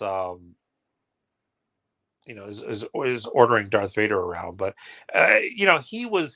he had potential to be a good villain. Of course, he's a great actor. But Star Wars has more. They did better with their positive characters. Han was he was kind of a standard. He was sort of a Captain Blood type character, but still pretty well done. Luke was, your typical, hero's journey, whiny boy who, eventually turns into the hero. Leia was a very good character, very well written, I thought, very well acted. For sure, yep. But then they got into like Ewoks, and I thought the Emperor was pretty good. I expected for Anakin to turn into Darth Vader, I expected him a lifetime of doing the right thing and then having something horrible happen. Like sacrificing, losing an arm or something only to have his mom die, or but they basically just made him a spoiled brat. Obi-Wan won't let me have the speeder keys. Yeah. So that's a very long-winded way of saying, yeah, I kind of checked out after that. I saw Rogue One and Mandalorian. Yeah. I haven't seen Ahsoka, whatever it's called. Ahsoka, yep. Ahsoka. And from what I've seen of the Acolyte, like they've completely abandoned men altogether. Yeah, pretty much, yeah. I did see, and I don't know who the main white actress is, but clearly she doesn't know how to move. She doesn't know how to fight. Carrie Ann Fisher, the girl from The Matrix. You're talking. I guess. Or are you talking? Oh, you're talking Ahsoka. Oh no, Ahsoka. You're talking. She's an older. She's a white woman. Looks like she's in her late 30s, maybe early 40s. The Bean. I don't know who she is, but it depends on the series. No, but she was terrible. Yeah. Oh, I just want to say the one. This is 1/12 scale, so 6 inches. So it's one inch is 1 foot. So 6 inch 1/12 scale. And Lisa works in 12 scale. Yep, for her stuff. Yep. So she does a lot of miniatures, and she works in 1/12 scale. Yep. Oh, cool. Yep. So, yeah. Oh, I interrupted you. We were talking about. Now what we were talking about? See, I can't remember. What was what sentence I cut you off? Yep. You asked me if I had seen the Acolyte. Oh well, yeah. If it was Acolyte or Ahsoka, but the Sabine Wren. There's a fight scene that's just horrifically bad for you. You can just tell when people aren't athletes. I mean, Yeah. and there's people that aren't athletes. I mean, it doesn't mean you can't act. It's just uh, uh, she just can't. Let's see, actress. She's, I thought her performance was good, but It's she like they just not. But not the physicality of her performance. yeah, it's like they stopped training people. Like in The Princess Bride, Mandy Patinkin and Carrie Elways. They They practiced. practice that over and over. Yeah. All they did when they weren't on set, all they did was study with Bob Anderson. The famous uh, Sword fighter, sword, choreographer. sword master, yeah, and former Olympian. Even Mark Hamill, he wasn't great, but he got to the point where he was sort of believable. He got fairly good. But this from the scene, like she doesn't know how to hold the thing. Yeah, no, and then of course I can't say what they do with her character versus Rebels. So the character in Rebels is a very, fun character, and she's a Mandalorian. So she should be fighting, and she's a kick-ass fighter in the cartoon, of course. Right. But then she's, then they add, and she wants to become a Jedi, and everyone can be a Jedi, and she's trying to learn the ways of the Force. But the scenes with this actress are horrific in terms of the physicality of her role. And, Yeah. the whole show was garbaggio. But you watch some of the scenes, and one of the worst part is, now we can slow-mo scenes, and I think I clipped it too, where I don't have it right at the tip of my fingers, but she's moving like doing these spin moves really slowly, really poorly, not very coordinated. And you're turning your back to like these stormtroopers who have their blasters pointing at you. I mean, if someone's coming with a lightsaber, I'm putting that sucker on. Boom, boom, boom, boom, boom, pew, pew, pew, pew, pew. I'm shooting whatever I've got. And it's her back is to them, and she's not a Jedi. No, that's why I was asking who Steve was mentioning, because Carrie Moss was pretty amazing in The Matrix. So I'm assuming you meant this actress in in there. So who played Sabine Wren from the Rebels TV show. So you could just see the quality. I was watching a clip of Hayden Christensen training to be, for the final scene with, facing off against Obi-Wan Kenobi. And originally it was with a different actor. So, and then they took the choreography and moved it to the fight on Mustafar. But I mean, just the lightsaber fighting is just so damn amazing. He was really, really good at it. Ray Park, of course, is a martial artist and had that leg up too. But with Darth Maul, but you can just tell the quality of the fights. And I guess the argument here, well, it's made for TV, but it just just doesn't look good, and it takes you out, and you're laughing at it when you're laughing at a fight scene when it's a multi-million-dollar Star Wars production. You shouldn't do that, especially with as far as Star Wars has come from the original fight with Darth Vader, and the fights kept Empire fight gets better, and then the Jedi fight is the best lightsaber fight to date. And then of course when you start up with the Phantom Menace, and they've got that amazing fight scene on the Trade Federation ship, I was like, wow, this is gonna be fun. This is gonna be a ride. And then Jar Jar Binks shows up, but yeah. The So, other thing, one of the other things that they used to do was the music was like, if you close your eyes and think about the scene where Luke is really starting to hack at Darth Vader, you can probably hear that music, that building music in your head. yeah. So, and along with they had the smoke and the lighting and stuff. They really made the whole thing. You know, they just put the time and, like we were talking about before, the money into it. And it just seems like they don't. It's the clip that I saw, and like I said, I don't know who the actress was, but she did not. I mean, she barely had a hold of the thing.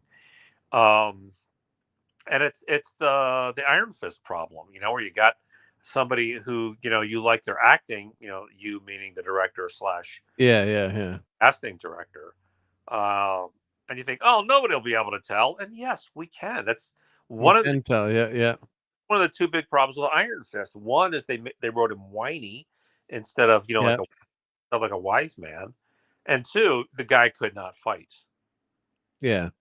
And they gave him no time to try. I think he had 3 weeks notice, I think, or 4 weeks notice. Yeah, To take which that role. that's So I don't care who you. I mean, I don't care who you are.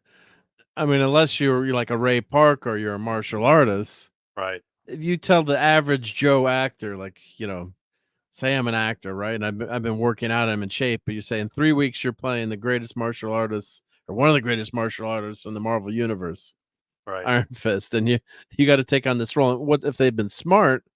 They would have gotten him that costume, and his costume looks great. Or even if that just the headdress, it should have been the whole costume. Yeah. And then you have a stunt double for for all the scenes. Exactly.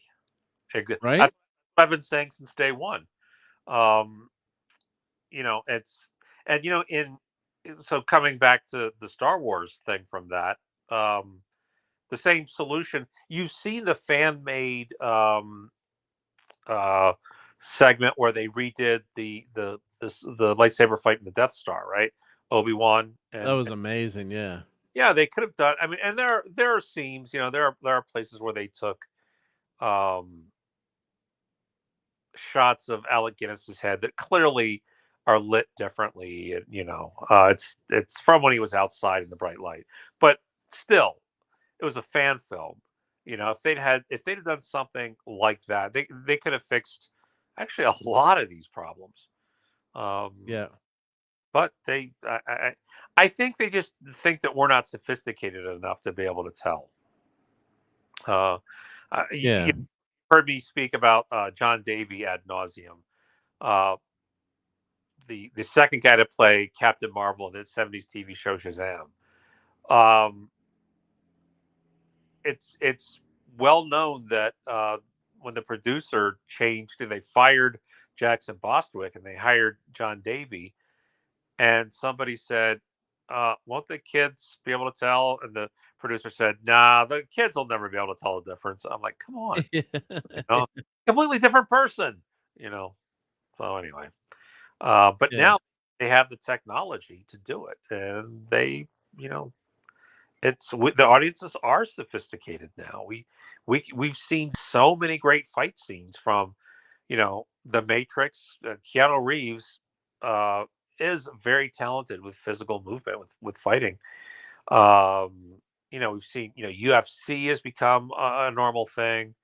We've had, we've gone through Bruce Lee and Chuck Norris and Jean-Claude Van Damme and all those guys. Yeah. People like Jackie Chan, Jet Li. People have seen good fights, even Daredevil. The hallway fight scene. That's famous. Yeah. Yeah, we've been steeped in good fight scenes for a generation now. So you can't just fake it and think that people won't notice.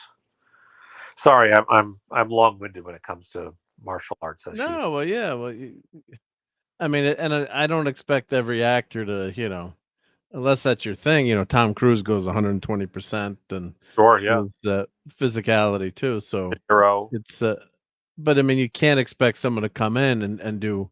It's one thing to be in shape and not, not fat, and Yeah, not ready to play that role in terms of stamina, but you just can't teach martial arts in 3 weeks or 4 weeks. I mean, yeah, you can learn a few basics, and they can take you through it, and you can practice and know maybe some few moves, or almost like basically like learning to dance. But yeah, you can unless you're a really skilled dancer to begin with, then you can't do it. I mean, you can't, you can only, unless you're a natural talent and you pick up things, right. or you're an amazing athlete to begin with. Yeah, It's just not, so I can't even fault them for that bad. People are making fun of the martial arts, like that opening scene where he slips in the building. that was a fun trick, and he did a couple of quick moves, and he looked pretty good in those scenes. But it's very simple techniques that he's using there that don't require much flexibility, and there's no high kicking. So I did like that first episode, how he sneaks back into the building to see that. Yeah.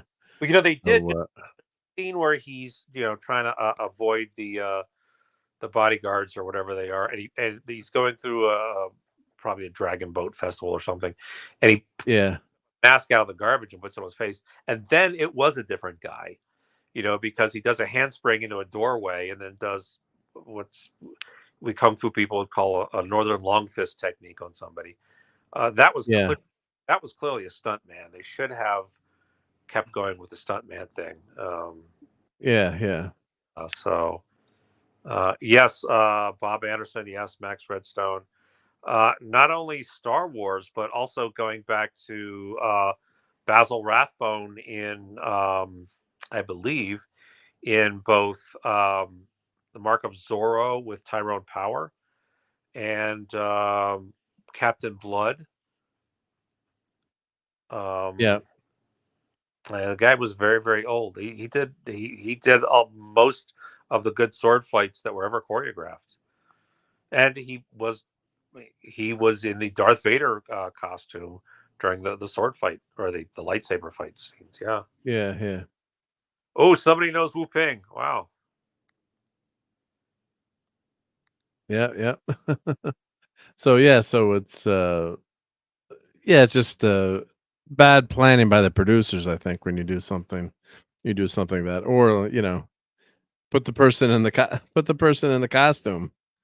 Now, this actor from the Squid Game was good in this. So there was, as Boone's Cat was saying, it's not. There's some good things in it, but I just let's say the third episode is supposed to be interesting in terms of Star Wars lore. So I think they gave you too much too soon, and then in terms of the mystery, not doing spoilers here, and there's the characters are really no characters that light up the screen, or so I can't wait.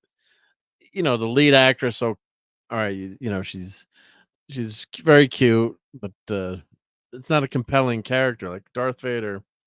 When Darth Vader walks onto that screen that first time, you just know he's just such an amazing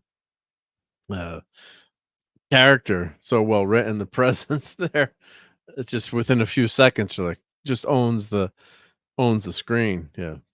So, and your Muslim uncle is finishing Stargirl. Yeah. So, Sportsmaster and his wife, one of the best parts of Stargirl. Yeah, they're hysterical.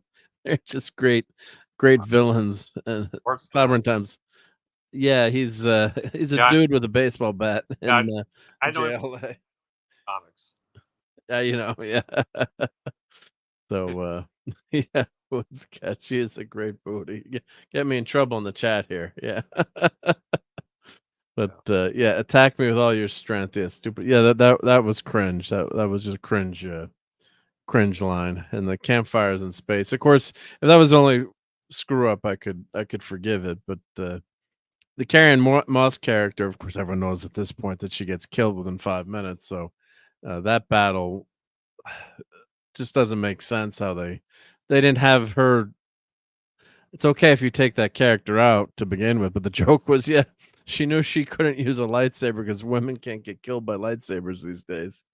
So women seem to survive all the lightsaber attacks, and of course they've got a Wookiee Jedi now, so I guess that's supposed to be a big draw. So we'll see what the next. I guess it's just one episode. One episode next week that. I don't think they're playing the two. I think to start with, they did the first two episodes, but it didn't wow me. Like, I think as Putin's Cat was saying, it's okay so far, but it's just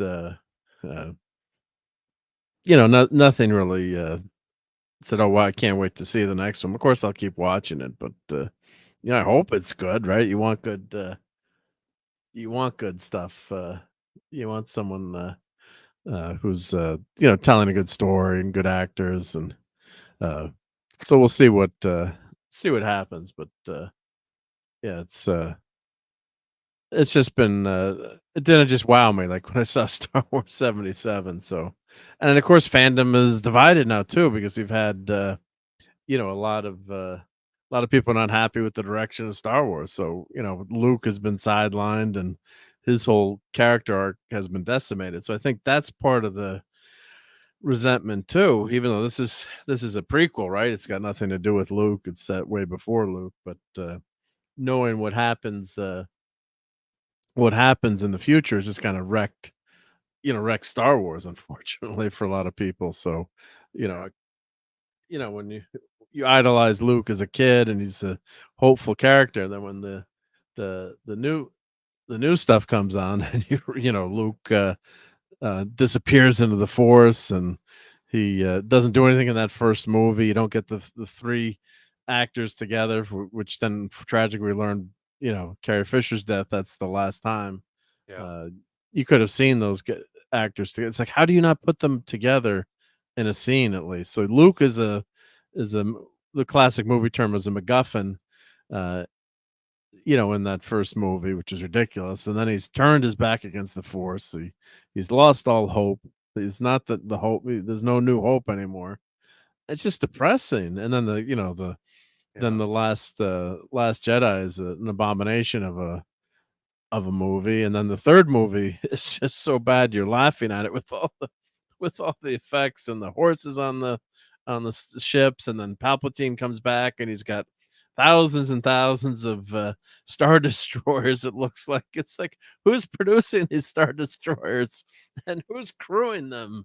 And it's like that Robot Chicken where they're telling you all the and Darth Vader made C-3PO, that line there. So yeah. Can Mark talk about something that's not totally depressing? Sorry, Max. Yeah. Well, I could talk about Doctor Who next. Well, I mean, that's not on Mark. I mean, they made the franchise depressing, and they killed off their heroes.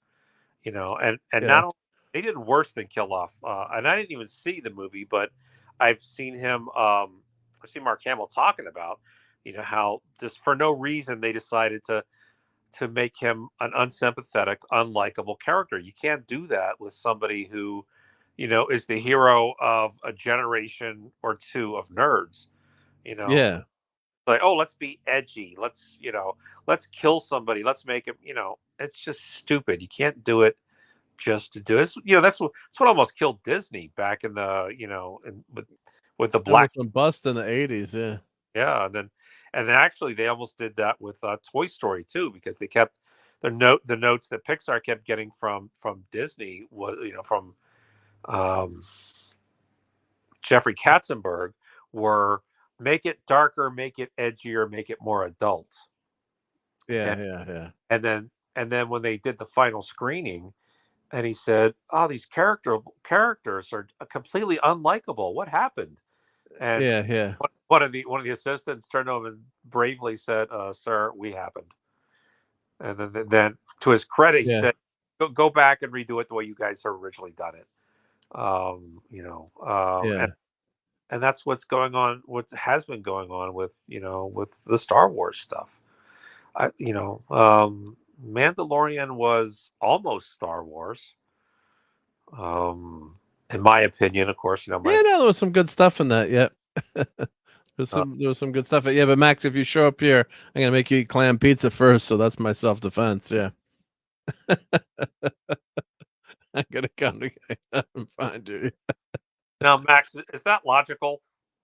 Is that logical? Yeah. Well, I do have to address this. The Wookiee wearing clothes. Yeah, we're all like, didn't you think of this before? I mean, like if Wookiees always had clothes, you obviously, but Chewie always only wears the bandolier. So why was Chewie naked the whole time? Or maybe they're saying as a Jedi have to wear this garb, but I would think he would just have the belt on just to to hold the lightsaber. Chewie was naked the whole time. Yeah. Chewie was a swinger.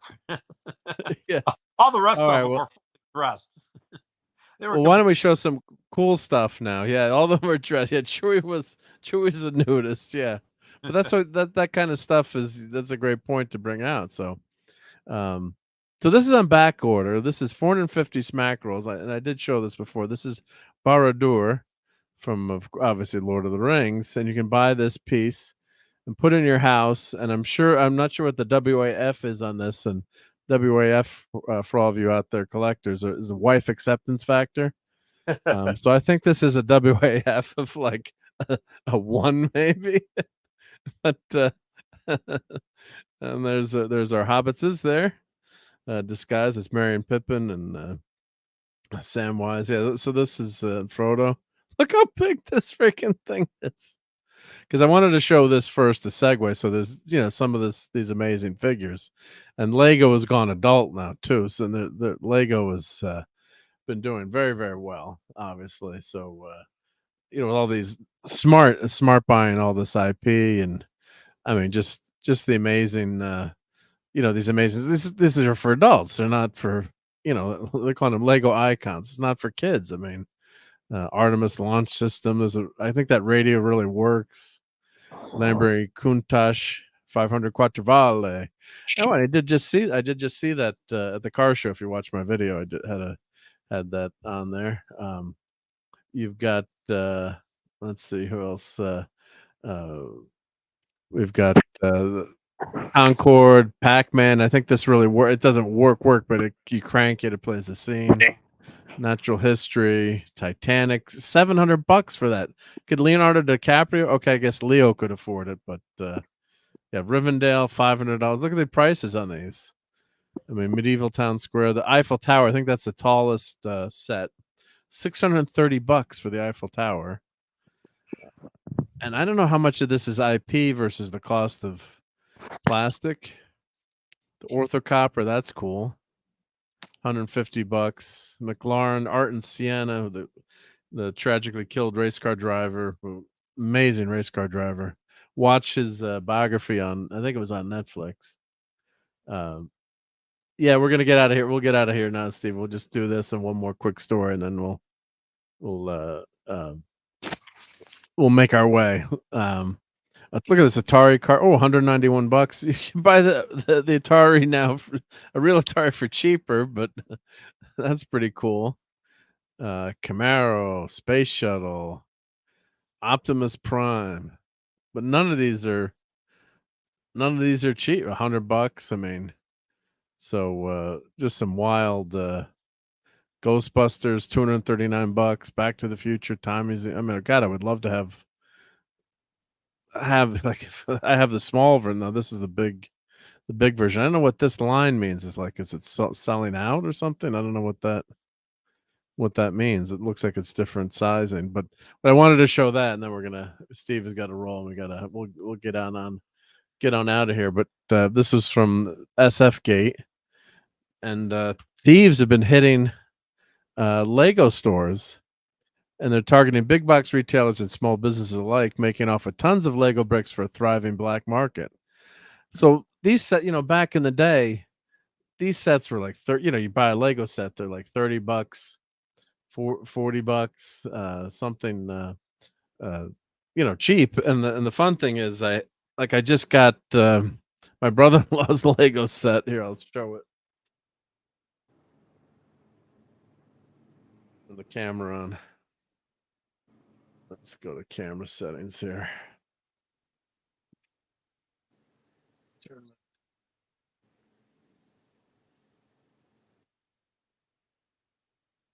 But I got one of the old school Lego sets for my brother-in-law. He was a kid. Let me make this camera bigger, and let me change my mic. And Dave C sent me that stuff, so we're showing that on Saturday Night Star Trek. But I just disconnected the damn camera. There we go. Pulled it out with my foot. Let's see here. Boomer moment. Aren't you an engineer? I am, but it doesn't mean I can control my feet well. Sorry.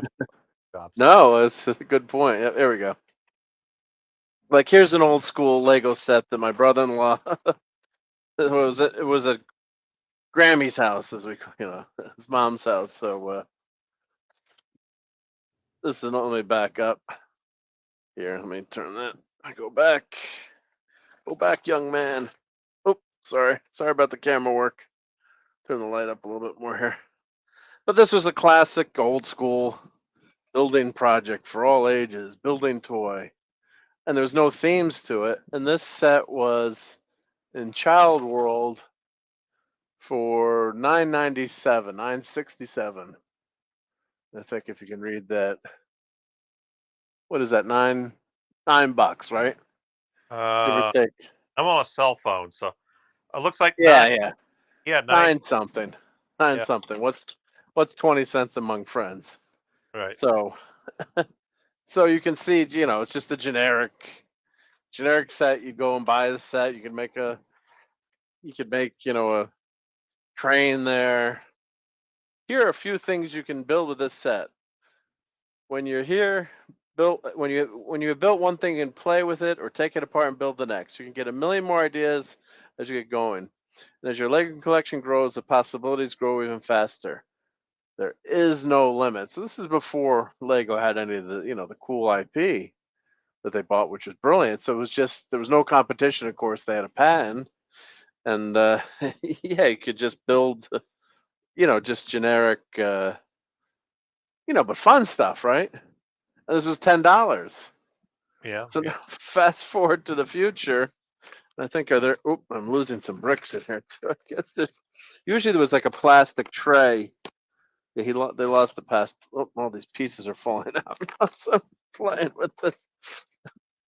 That wasn't sealed so well, but yeah, but they're just, it's just the set, generic pieces. So it doesn't. And I'm away from the chat whenever I do that, guys. So if I missed something, sorry.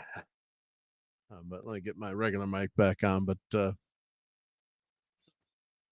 go to these stores, and that, as Max said, yeah, you could stab someone with that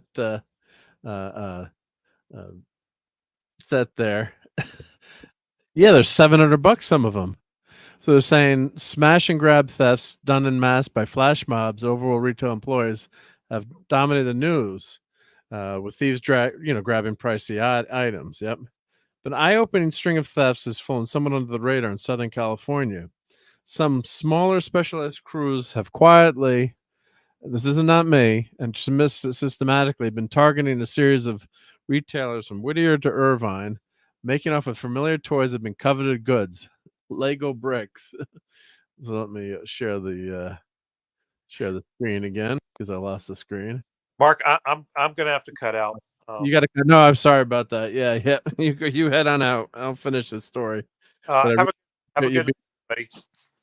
Yep. All right. Say hi to Maddie and have a great week. Say bye to Steve, everyone.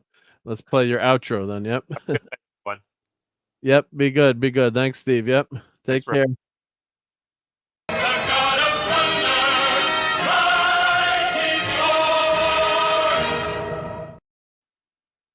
So Thor had to leave, but that's okay. We can survive just for mere moments without him. But thank you, Steve, for being here. Much appreciated. Hope you have a great week. But yeah, I just wanted to cover this story before we get on out of here. Yeah, and then I don't blame Steve for leaving. Sometimes our goodbyes last a half hour. Sometimes, so yeah. So we'll see you soon, Steve. So, but. Yeah, so they're stealing burglars. In the past few months, 2 burglars, with one doing the actual grabbing and acting as a getaway driver, have hit 6 locations of the same chain. Bricks and Minifigs, a Lego reseller that specializes in big sets, minifigs, and other goods from the toy company, according to the LA Times. The thieves have made off with more than $100,000 in stolen merch from these hauls. 2 people were arrested as part of a different Lego ring in which they allegedly stole thousands of dollars worth of Lego bricks, mostly in the form of box sets and collector items from Target stores in Lakeland and Torrance. So these are, I guess, pretty easy to steal, unfortunately, and they're very, very pricey. And part of it, I think, is to pay for the IP. I'm assuming, So that's got to be part of their license. They've got to license these this IP, so it can't be cheap. That adds to the cost. I think it was a brilliant move by Lego.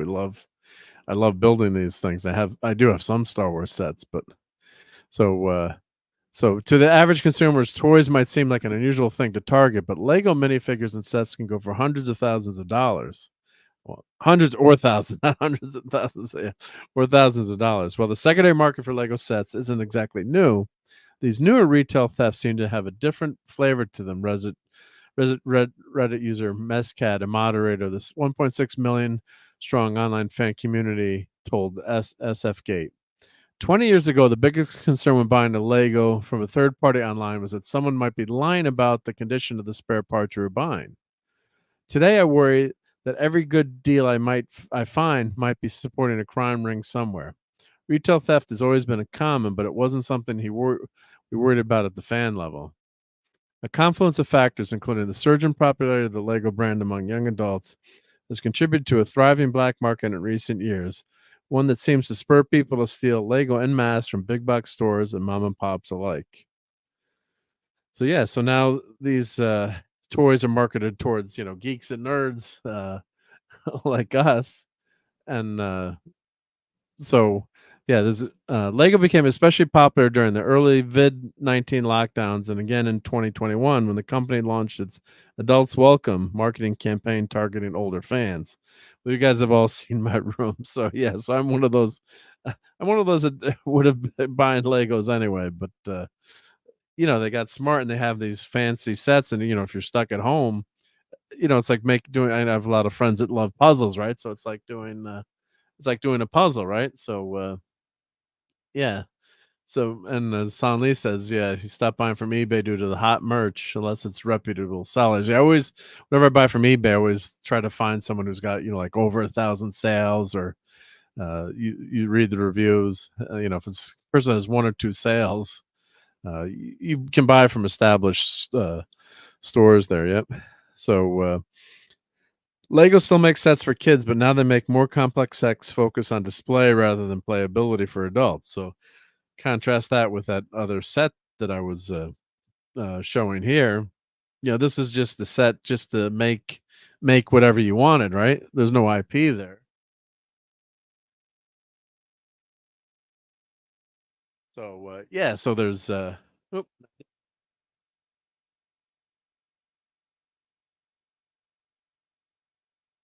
hit the camera line. But it's there's no IP on these old sets. You had like the really cool, space set, which I had one of those as a kid in the 70s. But it's now there's these really, really expensive sets. And of course, I bought some of these Star Wars sets for my kids, and then they're playing with them. You kind of get mad, like when they fall apart. And that's what Legos are, to play and make new things. But I bought a ton of the Raiders sets for the kids, and and my son has the German fighter from the last scene where one of the last scenes where Indy is fighting the German mechanic on the plane there. The famous scene where he gets chopped up, and my son, like we always talk about, we got to rebuild that set, and I have the box, but that set's worth a lot of money now, and it's kind of half falling apart, and maybe a few pieces are missing, but it's but it's not, the kids just want to play with the stuff. Hey, RT and Z is here. Let's see. Thank you for the super chat. He says Chuck Norris tears could save Star Wars, Star Trek, and Doctor Who. Unfortunately, he never cries. Well, let's play something cool for that. So thank you for that, RT and Z across from across the pond there. So let's see here. What's something good? We're talking toys here. He plays with toys. It's a model. With little figures. Groovy. Would you like some toast? Some nice hot crisp brown buttered toast. Let's find one of our favorite movies in here to play. Maybe let's see here. The two Utes To what? And how about let's play? Always like this one. That's great. We landed on the moon. And why not? Let's play this one too. When are we ever going to catch a break?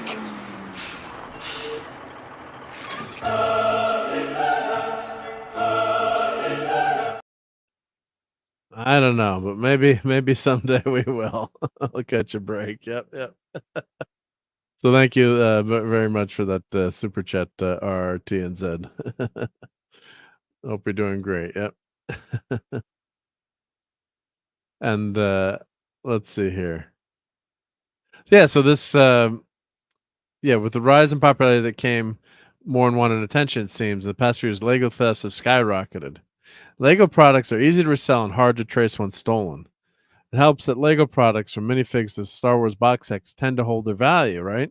Like I was talking about that Raiders set. Like all collectibles, vintage and unopened sets are the most valuable.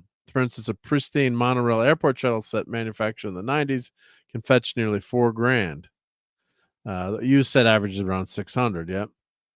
So it's just easy to just grab whatever they can and then just resell it. But you're grabbing a box like this, a small box. I mean, TVs are so cheap right now. And these are small, but like I'm guessing this is like $100, $150. I have no idea, but or no, all right, that's $70. Yeah, but a small box, you can grab a lot of high value stuff in small boxes. Yeah. My impression is they're just targeting whatever will bring in the most money when they sell it on the black market. These don't seem like Lego fans targeting desirable sets as much as they seem like typical retail thieves, but they know that they're worth a lot of money on there. So potential buyers can find brand new Lego sets being sold for up to 50% off MSRP the week they're released. I don't know sure that they are stolen, but Lego pricing doesn't usually vary that much between retailers. So I've always assumed those are stolen products. I expect that's where the most of the thefts are from big box stores ultimately end up. Yeah, because we've got distributed. When we sold tools for the electrical market, you give the same price everywhere, but some companies maybe you give a little bit more discount, but it's not going to be that radical of a discount where you can put it off, by that much money. So then the last line here says, I think Lego is specifically targeted in retail theft because it's a premium product that holds its value in the secondary markets. It's hard to steal and resell a bulky $800 television, but much easier to grab 2 or 3 large Lego sets. Yeah, if you grab like a Star Wars sets or something like that. Yeah. Oh yeah, the space non-IP space sets. Yeah, let's show something Lego space. And they did just do a new Lego space set, a modern one that Retroblasting gave a nice review. Let's see, 70s. Yes, I think this is the set that I have. Do I have that set or no? Was it that set? I can't. And like anything Lego that's from that old, the set got taken apart, and I still have a couple of we still have the minifigs, but like we'd play with it. This is the classic, one of the classic sets. I think, God, did I have that set? I think that was the set I had. I have I think I still have the instruction sheet at my mom's house. But these classic. I didn't have that ship there, but I think I had that. Or maybe it was this building. Maybe this is what I had. This build. I'm remembering some kind of a building like that, moon base. That could be what I had. I never had this the Galaxy Explorer, but this is what came back now. So some great stuff. Yep. So Max says, if I took a Urza Dex, went back in time, met up with Jazita Dex, well, fun times happen. Yeah. Yeah, and Brian said, yeah, a couple new sets that are reimagining the old ones, like the Galaxy. Yeah, the Galaxy Explorer. Yeah, Retroblasting, I think, gave that a pretty darn good review, and I don't think that one's too expensive. Relatively, I think it's. Let me see how much that one is. Let me check on the Amazonians here. I think that one. Okay, $100. That's $100. It's a lot of, that's not what I would call a birthday set toy, right? Birthday party back in the day, I'm guessing was maybe like when I was a kid, probably a $10 toy would be. It's like a $20, $30 toy for a birthday party, I guess. But yeah, so that's $100. You got to think twice before you spend $100, but or you think you would, yeah. But the minifigs are great, and then of course they're all interchangeable. So maybe that's a set. I got to find out that instruction sheet. But like we have the box, but half of the pieces are all scattered to the winds. You've got like just a big crate of all the Lego pieces, and they all get dumped in together. Hey, Eric K, how's it going? Great to see you. So Eric, you missed the food. Well, let's show Eric a couple of foodery pictures. I know he was doing some beef ribs this morning, but let's make everyone hungry before we leave again. So here's let's pull this over here. So I know Eric is a great cook.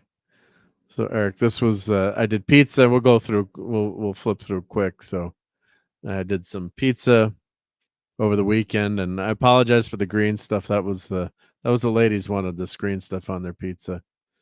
So they got all that great green stuff. There's the cooked pie on the big green egg. There's a better pizza with pepperoni. That was mine with pepperoni and sausage, and there we go. Lots of cheese on that one. We got some good leftovers too. That'll be lunch. And this is my pork butt going. And Lisa loves the spinach, right? The spinach works, right? Lisa's a great gardener. So there's the rub butt. And I recommend making a pulled pork hash for breakfast. Well, that would be great too. Yeah, I love me some breakfast with corned beef hash. But yeah, that's a good idea. Pulled pork hash for breakfast. Yeah, fry that up. Yep. And this was everyone thought that looked like a Rottweiler. So the geek and I put that on Jabba the Hutt's face. So yeah, that was pretty funny. It's not a good angle to take a picture of the pork butt. Yeah, there we go. That's maybe a little bit better. You always got to get the 3/4 angle, so maybe that's a little bit better picture. So although I'm using my green egg, the temp was a little bit too high on it, so it cooked faster than I want. It didn't overcook. Obviously, I took it off in time, but the green egg got a little bit too high too quick. So yeah, raptor heads as Putin's got. Yeah. So and then there's the pork. There's the sandwich with some coleslaw. I know Clobby's not a coleslaw fan, but some coleslaw and some pineapple. It's not there's no pizza there, so it's just pineapple with your pork. Yeah, so that was a darn good dinner. So I'm gonna have a lot of good food this week. I got leftover pizza, and then I gave the good thing about pork butt, you just give it you can just give it away. So everyone got a little care package to take home, and it's hey, Matthew Pounder, good morning. Yep. And it's really relatively cheap to make a lot of food. So that's a good way to feed a lot of people. So yeah. So and Putin's cat says feed me Seymour. Yep, yep. So okay, so see, good thing Steve left because we always have so much fun hanging out with him. But it's time to call it a night. But I want to thank, of course, Dadman for being here, Steve Mitchum, the Mighty Thor, and of course, we had a great time tonight hanging out with Courtney as well. So Courtney, Dadman, and Thor. No clobbering times tonight, so not sure. Didn't hear anything from him today, so I hope we just had too much fun today and couldn't make it. But so hopefully we'll be back with him on Monday night for all his comic book shows. Tuesday night we've got I'll be on Toxic Tuesday with the great Nick Weiser. We might have our neighborhood poker game, so I might have to go take all my friends' money that night. But if I do, I'll still have the slideshow ready. If not, and I think we got a Clint. I think was it Chuck Norris? Chuck. Oh, photos incoming. Okay, I will show Eric's photos. Yep, from his cook this morning. So Delta Force is the movie. So I'll be in trouble if I miss that one, but I'll have the slideshow ready just in case. So let me pull up my Twitters here so I can get some cool pictures from Eric K here to show. So let me go to the Twitters here. Let's see. Here we go. Here we go. Oh God, that looks good. Yep. Let me open that in a new tab.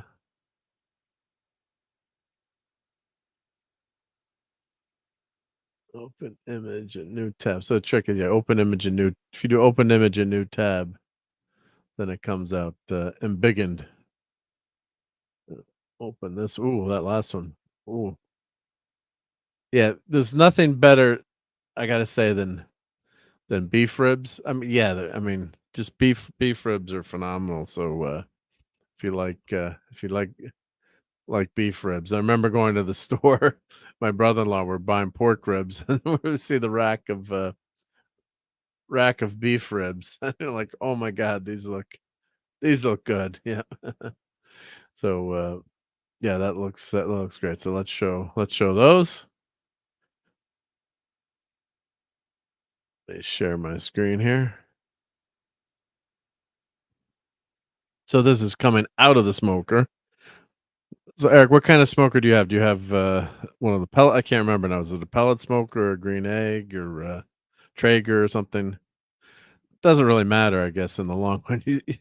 As long as you got a smoker, you can have, you got to smoke these kind of meats, right? There's no other way to cook it. You put it in the oven, you're not getting the right flavor. It's just doesn't work. But the awesome thing about beef ribs is just there's so much meat on them. Man, they're good. They're just so damn good. That looks beautiful. Yep. And I think this is plated. Oh, who needs that other stuff? No, that looks good too. But corn and potatoes, yep. But with the, one beef rib is like it's like a whole damn meal, really. I mean, and I guess that's you must be finishing those, finishing those on the grill, setting the barbecue sauce. So man, that looks good. All right, so I hope everyone gained about 20 pounds tonight. Yep. And Eric says I have a Smoke Hollow Smoke Tranix smoker. It's electric with a place to put your wood. I use apple wood from the orchard. Oh, very nice. Yeah. So Smoketronics go. Yeah. So as long as you have that, you gotta have some kind of smoke, to cook that. You try to do ribs in the oven.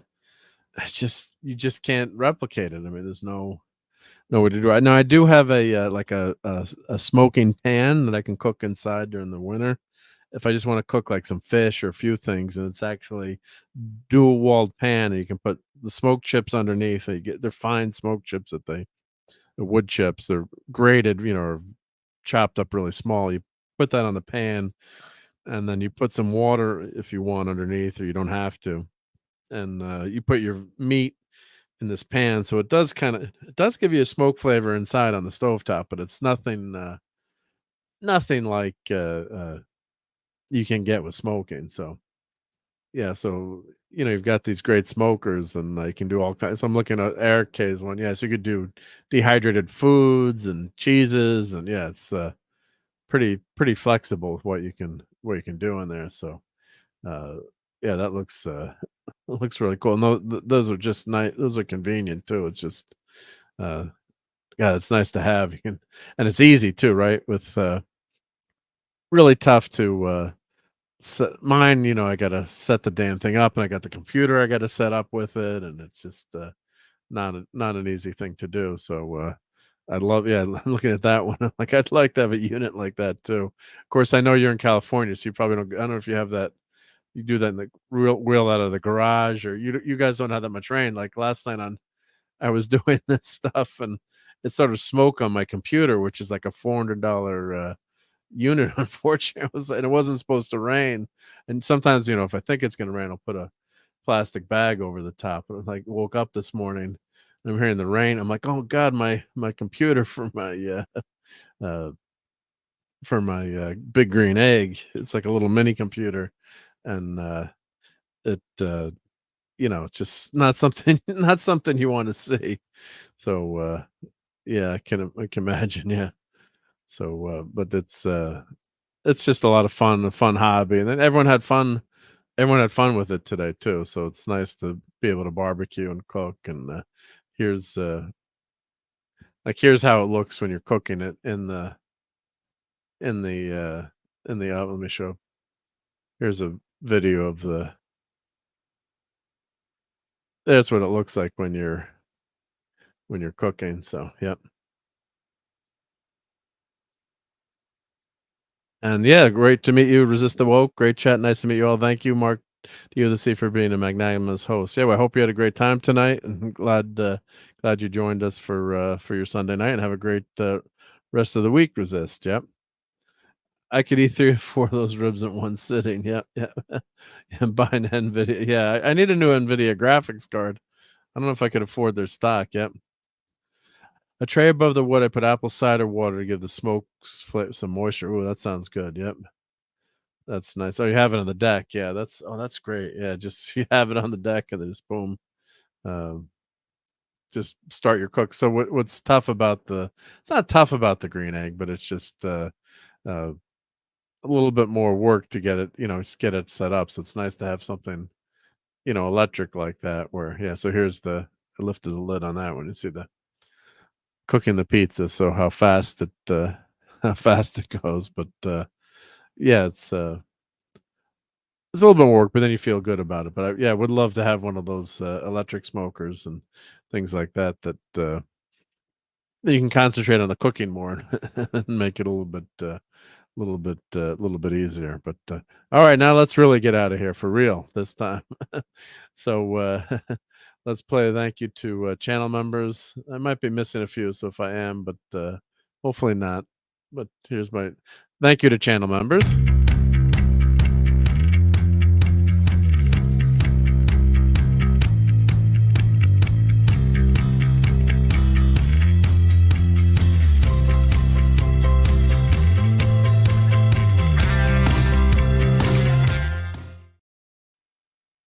All right, everyone. So it got late early, so I'm not gonna shout everyone out, but hopefully that thank you acknowledges everyone. Don't want to miss anyone, but so if I start going through, I'll miss people. But thanks again, everyone, for being here. Have a great rest of your week. Be safe, and shout out to our buddy JT Kirk. If you're listening to this, hope you're feeling better and on the road to recovery, and looking forward to hanging with you soon. So thank you, everyone in the chat. It's been a great time. And we'll catch you on the next Sunday Night Geekery next week. Have fun storming the castle, everyone. Take care. Fun storming the castle. It's 106 miles to Chicago. We got a full tank of gas, half a pack of cigarettes. It's dark, and we're wearing sunglasses. Hit it.